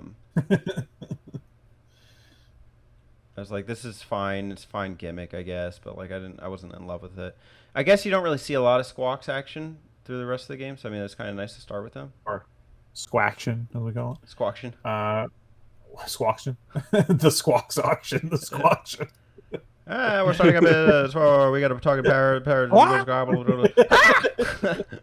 Yeah, we're gonna start a bit. Oh, one banana. Go to Dixie Kong. No, do I hear two bananas? Oh, yeah, it's squawk. 5 bananas. Oh wow, we got 5 bananas. Solid Snake from the Metal Gear series. Solid Snake. Thank you for volunteering 5 bananas. 5 bananas. Can I get 10 bananas? 10 bananas 5? going once, going twice. 10 bananas. Snake. Oh, You wow. must bid 5 bananas. You've lost your bananas. Obtain more for the auction to continue. You're Squawk. low on potassium. Potassium.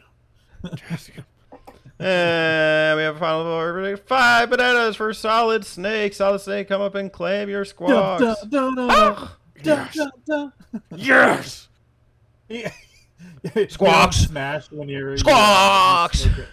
When you use Snake and Smash, he has that little drone he can glide with. He just replaces that with Squawks and he flies away. That's the crossover we all need. Ropey Rumpus reminds me of some of the areas in the Bramble stages, just not as good.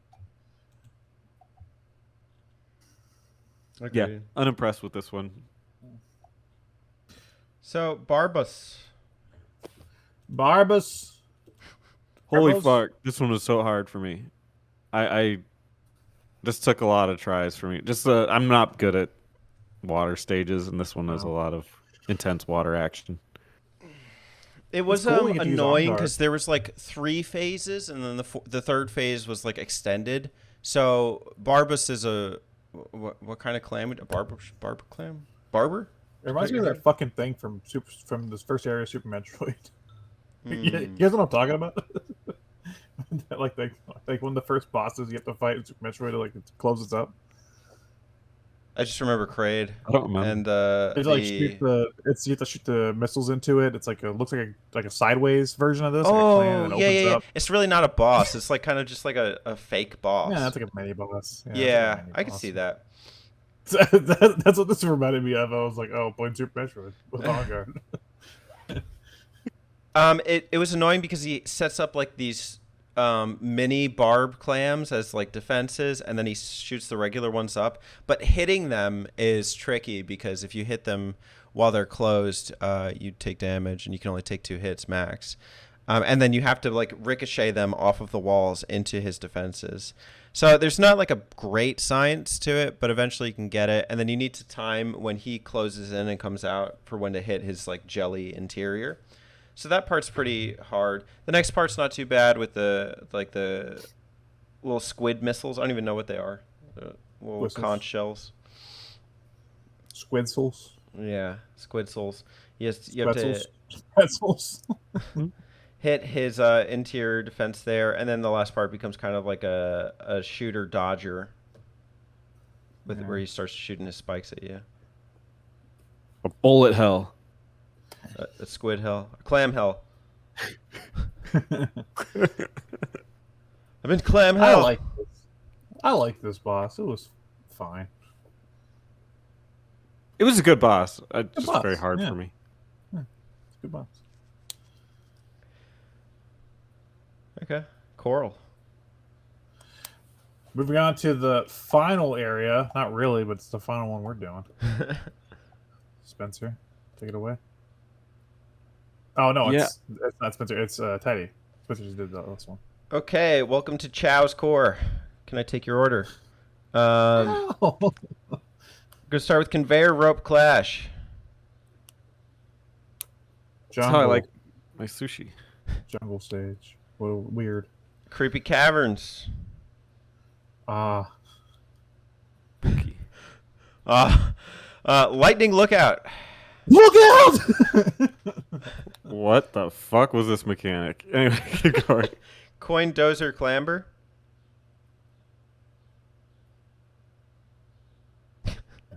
Keystone pipeline. Talking about that is poisonous. Castle Chaos is the boss. Yeah, and Freddy Castle. this is the last area we're talking about. Okay, I remember everything here. That's for sure. These were tough. Were they?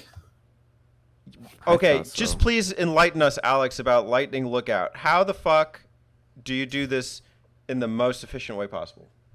I don't know, just look out. Look up? I mean, it shows you when the lightning is going to strike. Yeah, like a millisecond Yeah, I figured before it out after a strikes. while. It took me Yeah, a lot just- of tries. Also, a good Yeah. tip is to like hide under like bees and stuff, because like the red bees. This was the part Oh, where that would if be you are smart, Dixie, yeah. it's better because Dixie holds barrels and bugs above her head. It's just tricky getting the timing for the Oh. bugs. With Kitty, he holds the barrel in front, so it doesn't actually protect you from the lightning. I've never done that. I always just dodge the lightning because it shows you where it's going to flash, or I just hide under the red bees because it can't pass through the red bees. The one tricky Yeah, it part took- is yeah. the water. If you're in the water when the lightning strikes, Oh, it yeah. doesn't matter where you are because you'll still get hit. Yeah, you got to time that. It took me so long to figure the lightning thing out that by the time I figured it out, it was like I beat the level already, and I was like, well, that's fucking knowledge I'll never use again. Oh, it's a new level type, by the way. Jungle. No, Riverbank. Oh, riverbank. No, it's not. We had riverbank earlier. Oh, in the never first mind. area. I was wrong. Jungles. Jungle's the new one. Welcome to the jungle. How do you go 7 worlds in Donkey Kong Country without a jungle? Creepy Caverns Just 2 didn't have anything. may be my new favorite spooky theme stage. Like that, I Yeah, thought that that had was well done. the ghost barrels, right? Yeah, Oh, I love those. Yeah, that was iconic. that one's fun. Lightning Lookout, I had problems with. There was a love-hate thing. I kind of loved how difficult it was, and the learning process. But yeah, I also kind of hated it. Coin Dozer Clamber, the trick was Dixie. Just float on top of the guy's coins. And it's nice to see. We didn't really talk about the coin dudes. The DK Well, coins. we'll talk about. Yeah, you can. There's coin dudes. We'll talk about those. I want to talk about all the collectible aspects later. Okay. Poisonous 'Cause I got Pipeline was a backward swimming level. What a fucking wet fart, dude! What a wet fart of a stage. This is the final, quote unquote, final level before the last boss, unless you get the extra stuff. What a fucking waste. That was bad. It was pretty bad. It was difficult, but also not that difficult. The only stage here that I can give props to maybe being difficult would be Lightning Lookout, but I think this area pales in comparison to the ending area of 2. Or even 1. Yeah, They're way harder. yeah. in I'll both always those remember games. platform perils. I guess I'll always remember Yeah. Lightning Lookout too. But Well, and then the area in 2 had like the race and the poison pond and stuff like it was 2 had some hard levels at the end too. These I feel like aren't that bad. I do like. I had a Creepy hard time. Caverns, though. I didn't have a hard time with Poisonous Pipeline because it's a stupid, obvious gimmick. But the other ones, gave me some trouble. Yeah, push this pipe sucks. Yeah, that was just like a. Hey, your you web know how fire you is usually a push way. that way? Well, now you got to push that way. Otherwise, it's a very easy level. Hey, at least I wasn't playing Snake, I, Rattle, and Roll. That'd be. I started the stage and I was like, "What do I do?" No, I'm just kidding. I was like, "Oh, I gotta push the other button." Okay, that was the sucks. Yeah, that's dumb. Fucking sucks. I'm ready to just go to Castle Chaos. Yeah, Castle Chaos. This is the final boss. You fight the robot again for a minute. What's his He's name? back. Kremlinstein? Oh, before Kremlinstein, you fight the robot guy. Oh, from yeah, earlier yeah, for, like a second, and then you fight Kremlinstein. No, it's Baron K. Rulenstein. Who it's just K. Rule, right? You're right. Kind of. Is it just K? Oh, no, I'm looking. Well, it's actually a secret. Who it is, but Anyway, he's an evil scientist now, I guess. It's got a helicopter backpack.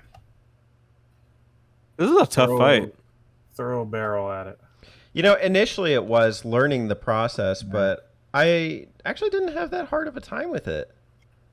I thought it was easy, especially compared to the first two games. I think K. Rool in the first game isn't too awful, but it's a super iconic fight, especially with the fake out. Yeah. And then the K. Rool in the second game can be a tricky fucker. The blunderbuss in the first game is tricky Yeah. too, and timing getting under Yeah. the cannonballs that can screw you up. This And- one, Mhm. I don't know. I feel like if you just stick to the sides, you can get it pretty easy. It was just I felt there was a bit of like padding, which I guess there kind of is with every K Rool battle in a sense. Like, you know, you have to go through those phases.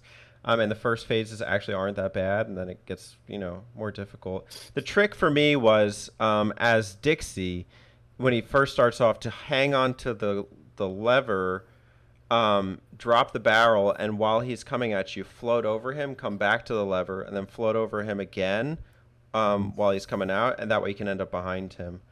And Dixie is basically just, you know, kind of cruises through most of the lever elements. Yeah, I don't know how you do this stage without Dixie, honestly. It's difficult.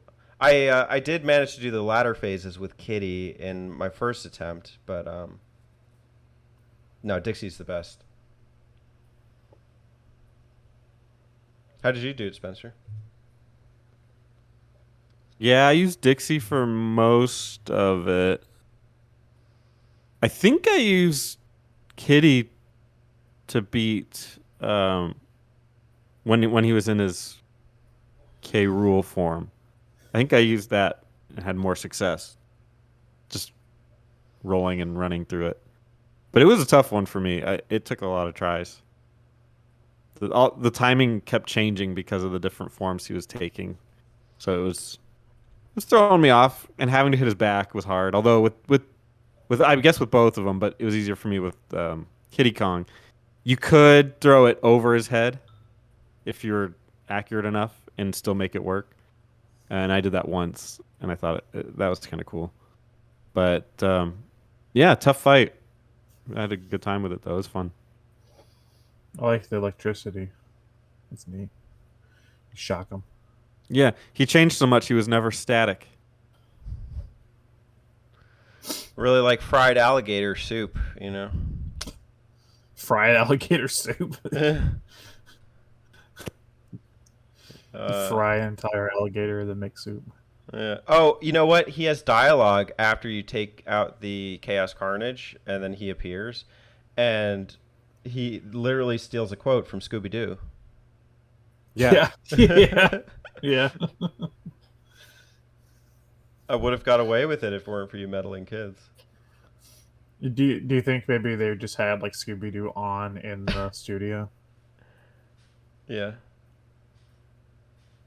Just watching Scooby Doo. They're like, nobody's going to play to the end of Donkey Kong Country 3. We're fine. We'll just take lines from Scooby Doo. And you beat them and you save Diddy and Donkey and Do you actually save them though, or were they just there of their own volition? They came out of that big machine, didn't they? Yeah. Yeah, you save them. What if they were having a good time?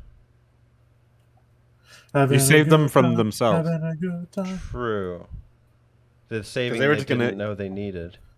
They were overloading on potassium, and they're Oh. gonna overdose. Overdose on potassium. Yeah, we've all seen it. Yeah, that's what happened after DK64. That's what happened to Chunky Kong. This is how DK64 didn't become the quest for the new kidney.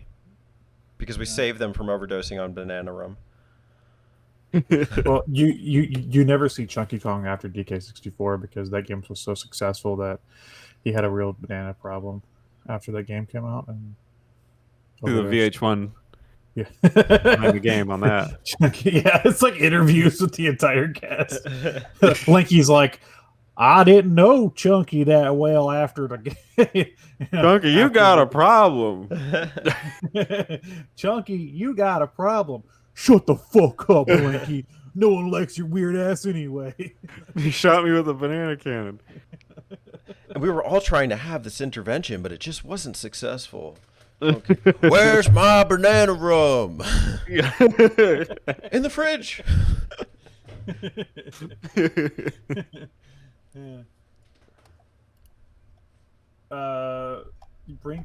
Wrinkly's alive in this game, and she dies in the next game. Spoilers.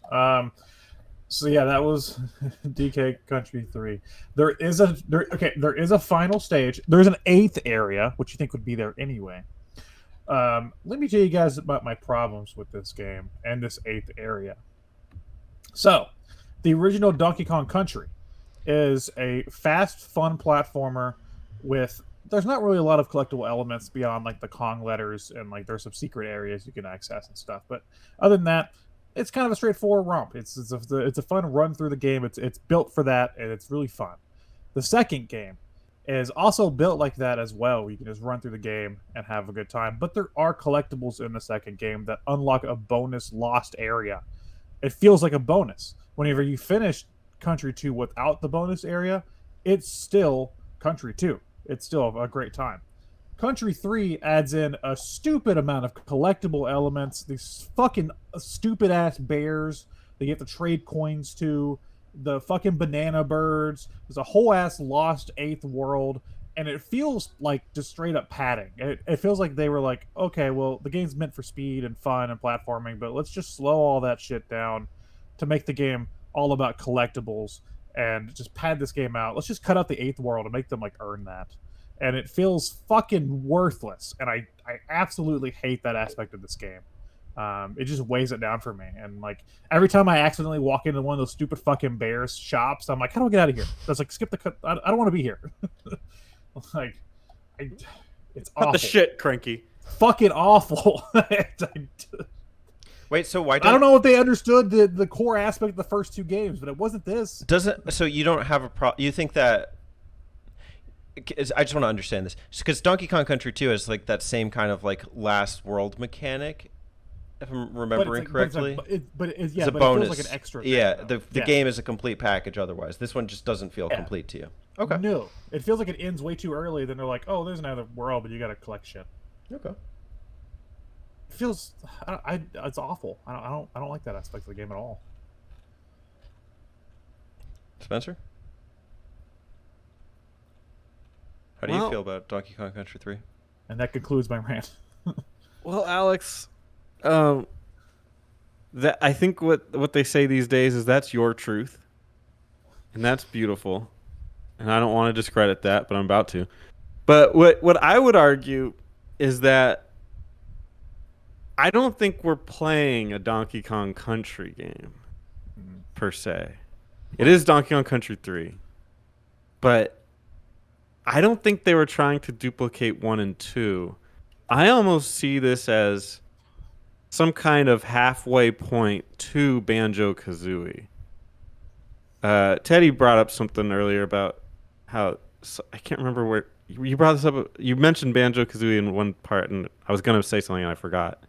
But this game this game I think is actually 2 games in one. It has the Donkey Kong Country run, which is a little bit underwhelming in that it just kind of ends. I mean, the boss fight I thought was pretty good, but everything before it was a little bit of a letdown.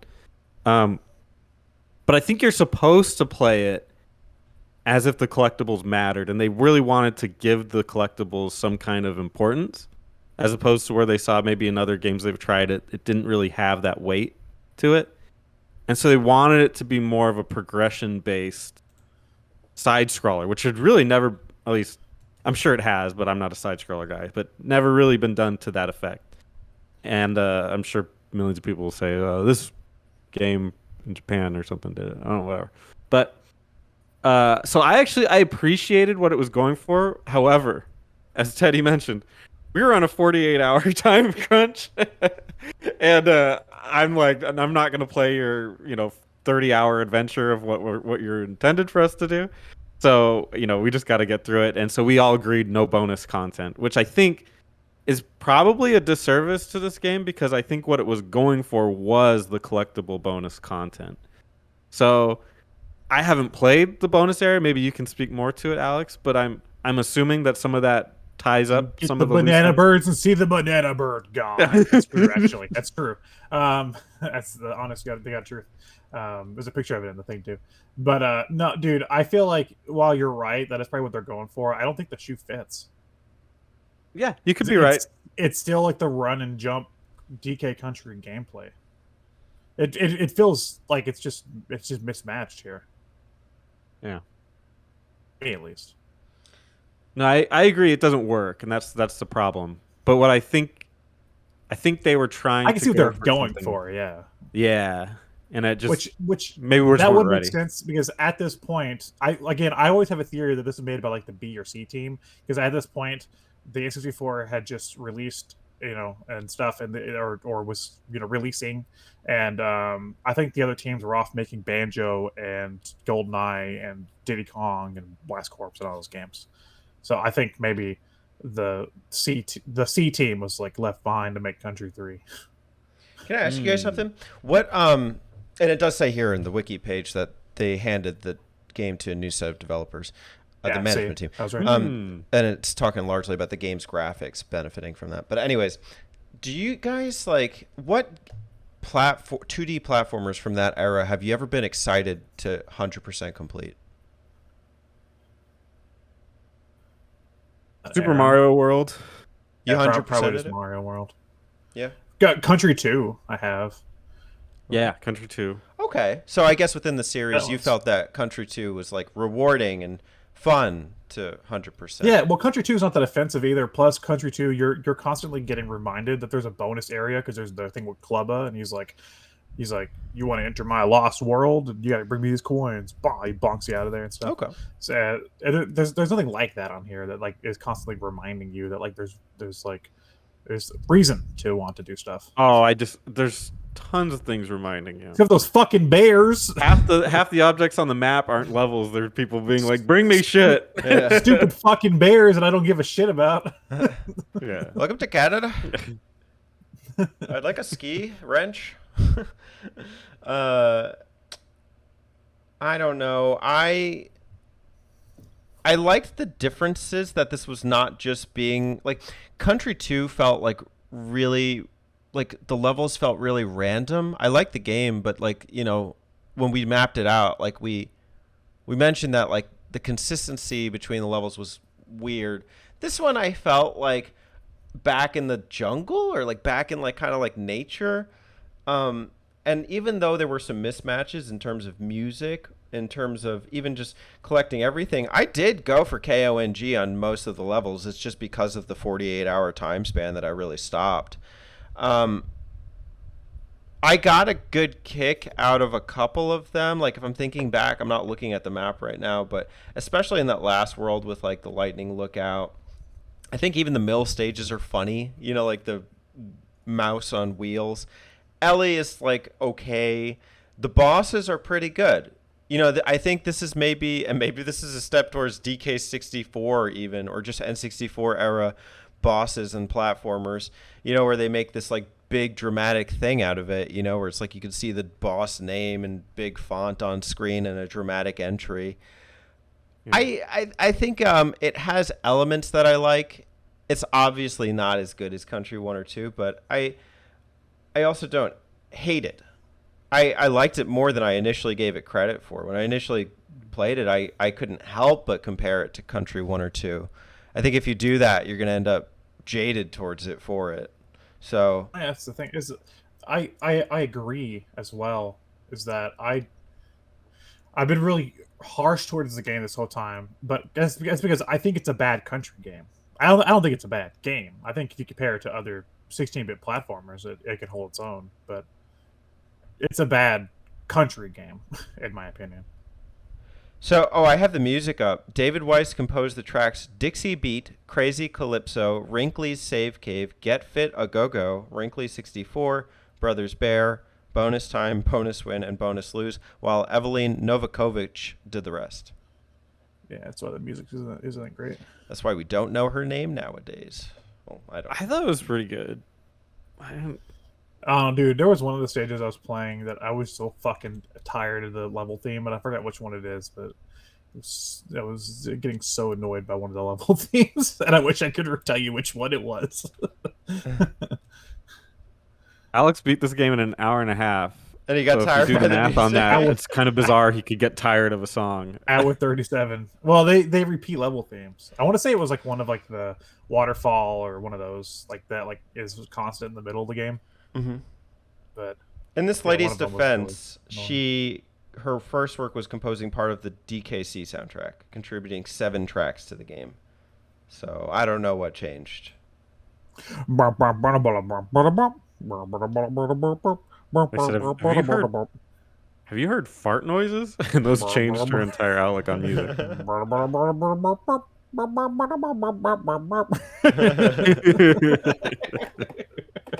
And that's DKC3. Gotta tell you though, the xylophone in that section is the birth of Rusty Bucket Bay, favorite track from Banjo Kazooie. There you go. DKC3, it's fine. It's a fine game. You do worse. I'd play it over 64 any day of the week. I am excited though that we got over this hump. That means we can move on to the new country games by Retro. Yeah, Donkey Kong 64. I can't wait. That'll be for next Donkey Kong month, I guess. You know, if we, I was going to tell you about this. If we ever do 64, we're going to have to do 64 versus the Country 3. Like, why? I have discourse. Because Why both games are kind of lame. It's not fair to compare Country 2 to Country 3. Like it's just there's no point. I guess you could say like what changed, but like there's not a debate or an argument there. The more interesting conversation is probably like 3 versus 64. Not in terms of logically like differences, like or like like graphical or musical difference. I guess maybe, but like I think just in terms of whole package, like they're both anomalies. I think the more interesting one would be Donkey Kong Country versus 64. The first one? Because, yeah. Because so don't you think? Though. What's that? But they're like they're different, way different experiences. You're talking about a masterpiece versus a universally hated game. Right, but you can if you compared them, that's the whole point, right? Is to pick apart like why because Donkey Kong Country would be like the purest form of the platformer era, the side-scrolling platformer era, and the Country was their only, but would be the purest form of their 3D era. And I think that'd be the more interesting one to compare what went wrong or what did they do and why did they do it that way? Because against 3, like 3 is such a distilled, or not distilled, but quote unquote evolved form of what they were doing with the platforming on the Super Nintendo. It seems weird to compare that to the first Donkey Kong of the N64 era. I mean, maybe and we're getting into like what should we do with the channel talk, but like I think a good talking point or topic might be like Donkey Kong Country versus Banjo-Kazooie as series. Yeah. If we're gonna talk about like iconic, because they're both S tier, right? Like I don't know. We could also just compare fucking Connect Sports to like Mr. Pants, but Viva Pinata yeah, versus Blast Corps. Donkey Kong Land 3 on the Game Boy. Yeah.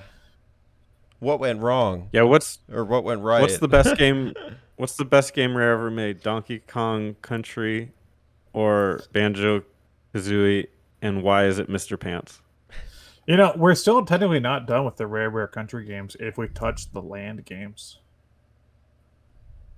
Those are the like basically remakes of. No, they're not like remakes. They're like side games. D-makes. No, they're not really D-makes. They're original games with original levels and level themes. They're just on the Game Boy. E-makes. Not really. Well, a D-make would imply it's a remake, but downgraded. Oh, I'm just saying electronic makes. Tea makes? Can you make tea with it? The land games are just country style games, but on lesser power hardware. So free makes. A remix. Remix. This is the remix. Donkey Kong. Yeah, I guess in the instruction booklet, Donkey Kong Land takes place directly after the events of Donkey Kong Country. Yeah. So it's technically more of a sequel than Donkey Kong Country 2. The plot is that Cranky bets he can't do that on the Game Boy. That's the fucking plot. Whoa. Oh my god, Cranky is Miyamoto. Cranky Kong scolds Donkey Kong and Diddy Kong about the success of Donkey Kong Country, implying that it only did so well because of the elaborate graphics and sound on the SNES. Irritated, Donkey Kong and Diddy Kong explain they earned their success because of the fun gameplay and not just the graphics and sound. Exactly what that is. Mischievously, Cranky taunts the Kongs that they could not replicate the success of their past game on a monochrome handheld. Holy shit. That's exactly the plot. That's fucking meta. Yeah, it is very meta. He did it on Miyamoto's hardware. That's great. Rare wasn't. Well, technically it was Gunpei, right? Koi. He made the Game Boy. But, yeah. Who is it? Rare wasn't upset about Miyamoto. Yeah, not at all. They didn't make an entire game based off of it. So we could do we have two options. We could do land. We have three options. We could do land games. We could do 64, or we could do the retro duo of return games. We'll find out in the future, mappers. Get ready for next month, the Teddy month. Yeah.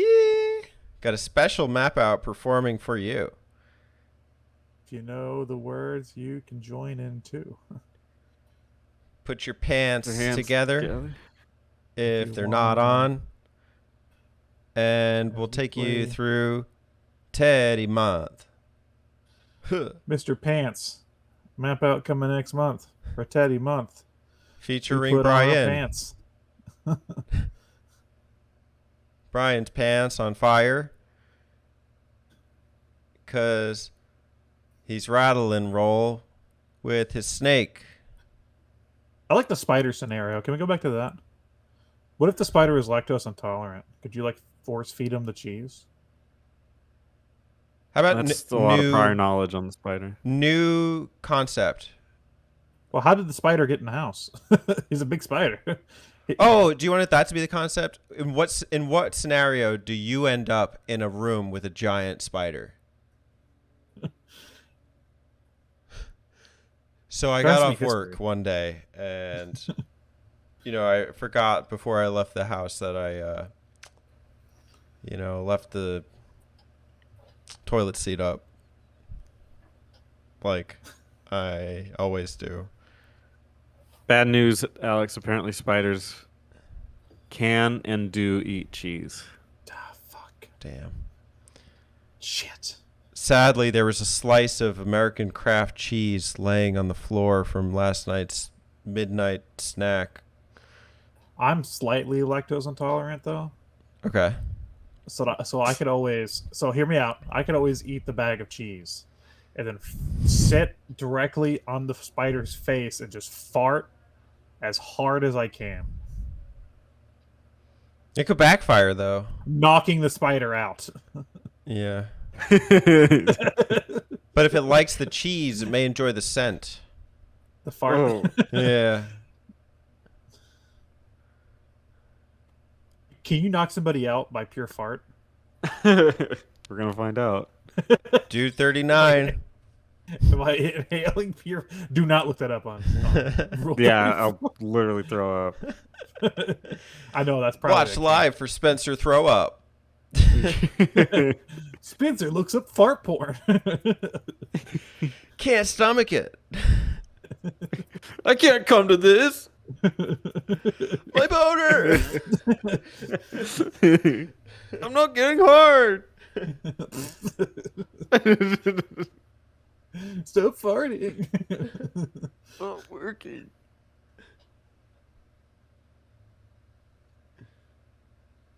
I'm gonna end the episode in a minute after Spencer figures this out. Wait, what do you want me to figure out? Yeah. What's the Can you question? knock somebody? Can you knock somebody out with farts? Out with farts. Okay, well, Vice has a close one. Is it possible to kill someone with farts? Works too. I mean, I do want to kill the spider. That's my ultimate goal. So. You would have to use some combination of farts in a closed space or mask, but nothing that could be considered a weapon. No possible. You'd have to be able to kill them within a few hours for it to be considered a fart-related death. So those are the instructions.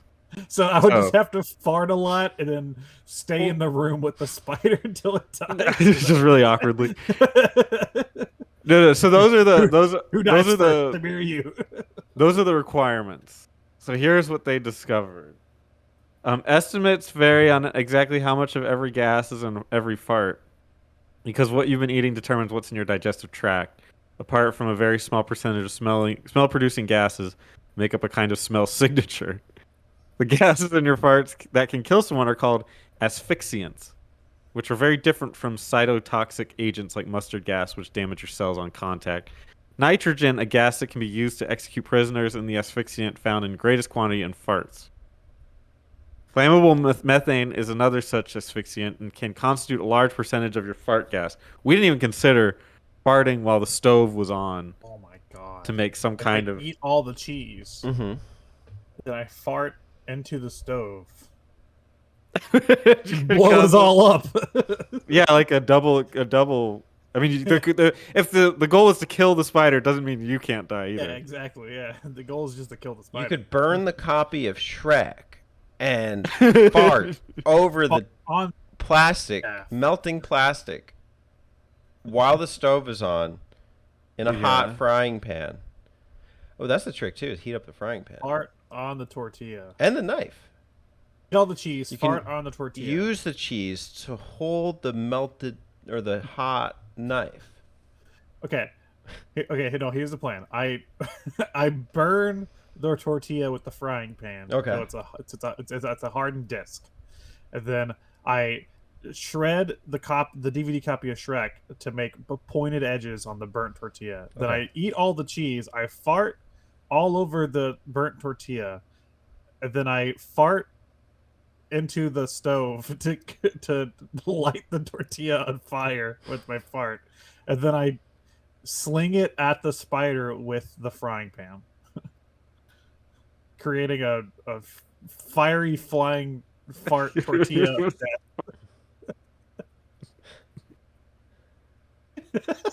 I'll stick with To be wrestling. fair, Vice does have a TLDR on this. It says it would take a large room of people strapped to space toilets, piped into your victim's breathing mask, or into a gas chamber. But in that convoluted horror movie type scenario, the result is a dead person. Wait, it's Who just died people from sitting breathing on farts. toilets farting, like a factory chain of farters. Yeah. You need a lot. What could it be? All Jeez. three of us?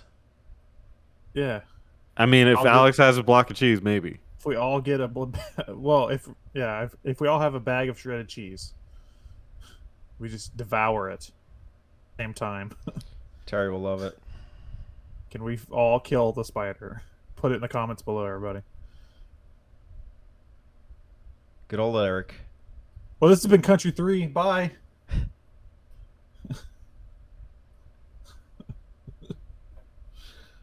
I stopped.